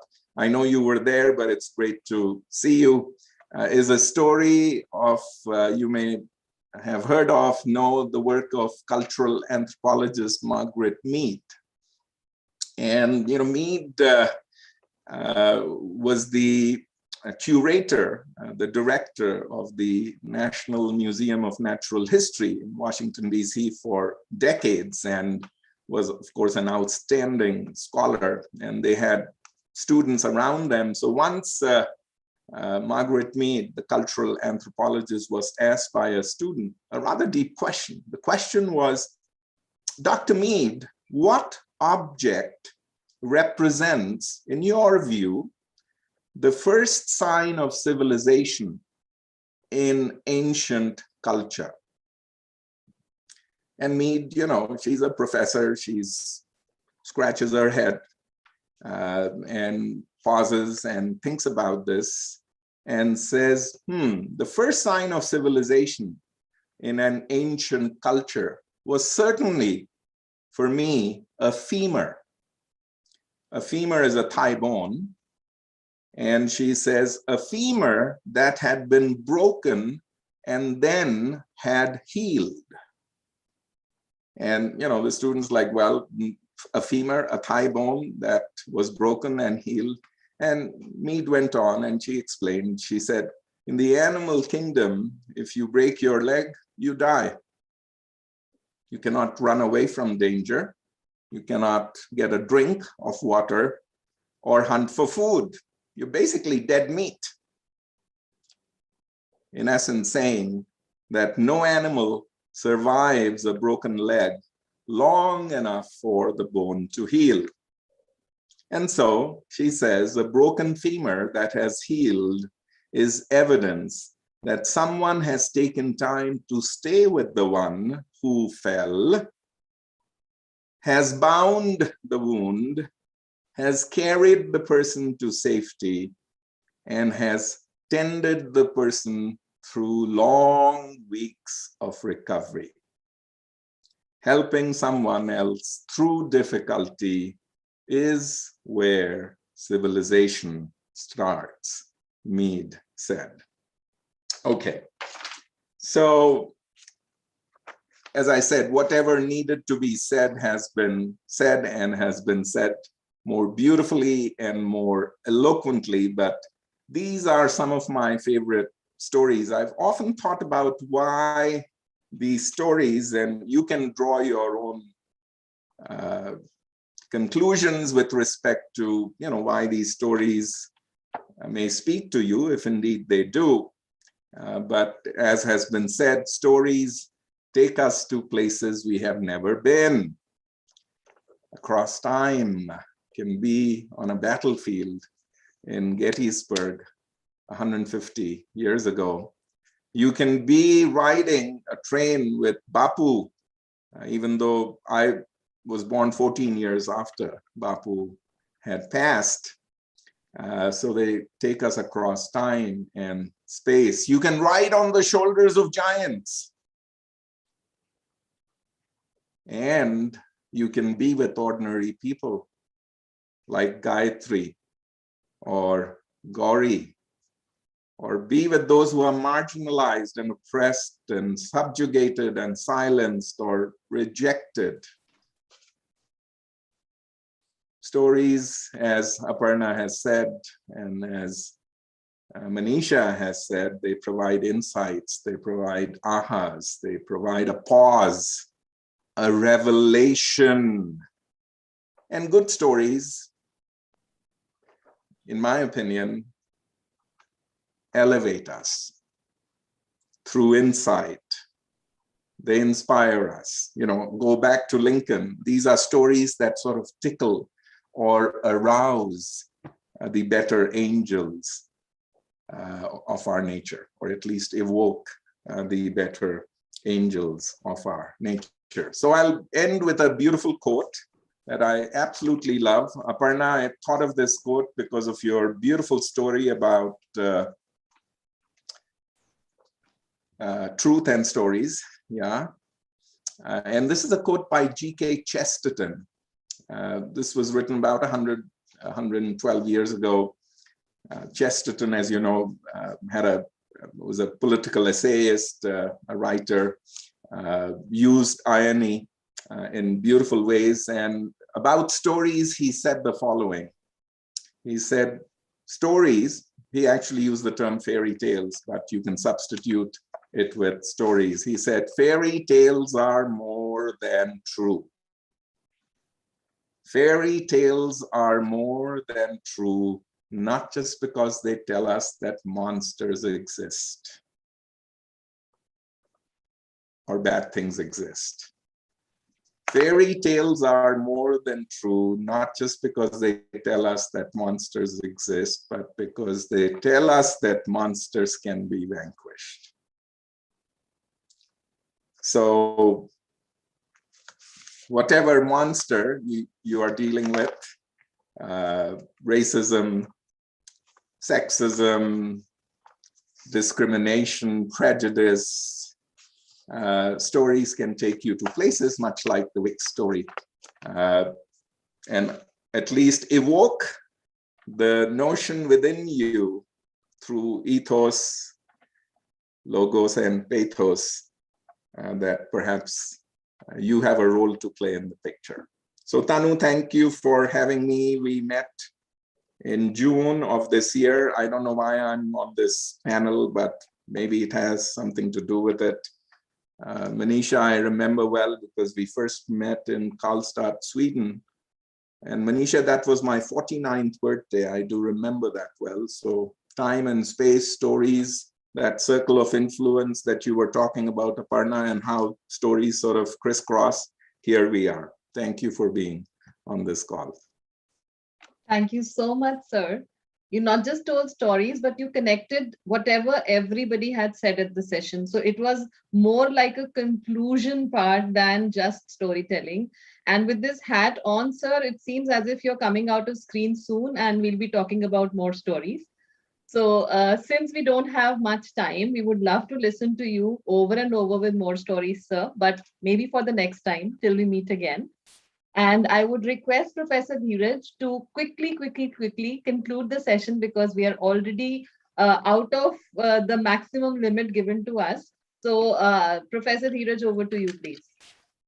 Yeah, thank you, Tanu. So just taking from where Professor Singhal ended, today's session, in fact, made us feel like our really early ancestors who used to sit around the fire in the evening and this sort of exchange stories, except we are not back in that time. We are here in the 21st century, but the feeling is really the same. So thank you, Tanu, for sort of lighting the evening fire for us and engaging us in such a stimulating, really stimulating conversation dialogue across time zones and in different places, bringing us together. Thank you, Professor Ujjwal Chaudhary, for making this amazing session possible. Thank you, GMEC. Professor Farkan, for joining us and sharing about his, even though he said he's no expert, but he turned out to be quite an expert in the realm of storytelling. Professor Manisha Pathak, again, for bringing us such evocative and wonderful stories, both in the video format and also in your work that you're doing at MICA. Aparna Atreya again mesmerized us with the power of stories and how stories can transform, how truth actually met story once, and how the journey has continued and unfolded ever since. Dr. Juhi Padak for telling us about her research about 66A, which we all agree is a very, very unfair section which was introduced in the IT law. Big congratulations to Professor Singhal for his book, and also wonderfully tying up this whole session with his wonderful insights about from Lincoln to Gandhi. So in that sense, tying it up very, very nicely, wonderfully. Thank you all for being part of this session. And thank you once again, Dr. Tanu, for initiating this. Thank you so much, Professor Dheeraj. Special thanks to GMEC for giving me this opportunity to moderate the session. And a big, big thanks to Professor Ujjwal Chaudhary and Dr. Umashankar Pandey, who guided me throughout in organizing the session, getting in touch with the experts, and handling the minutest details of the session. Special thanks to all the panelists. I know it was a short time, but everybody agreed. And since we were given the opportunity to reach out to the panelists, I'm so thankful that all of you agreed to be a part of it. And I'm definitely sure that like this panel, the future sessions are going to be power-packed as well. So thank you one and all. Sorry for exceeding the time a bit because everybody was such a marvelous speaker. It was so difficult to say cut and pack up. But now I think it is time to say cut and pack up. Thank you everyone for being with us. Thanks for sharing your insights. And I hope we'll be joining again real time in real situations, not on a webinar, but on a virtual, not a virtual platform, but a physical platform. Thank you so much.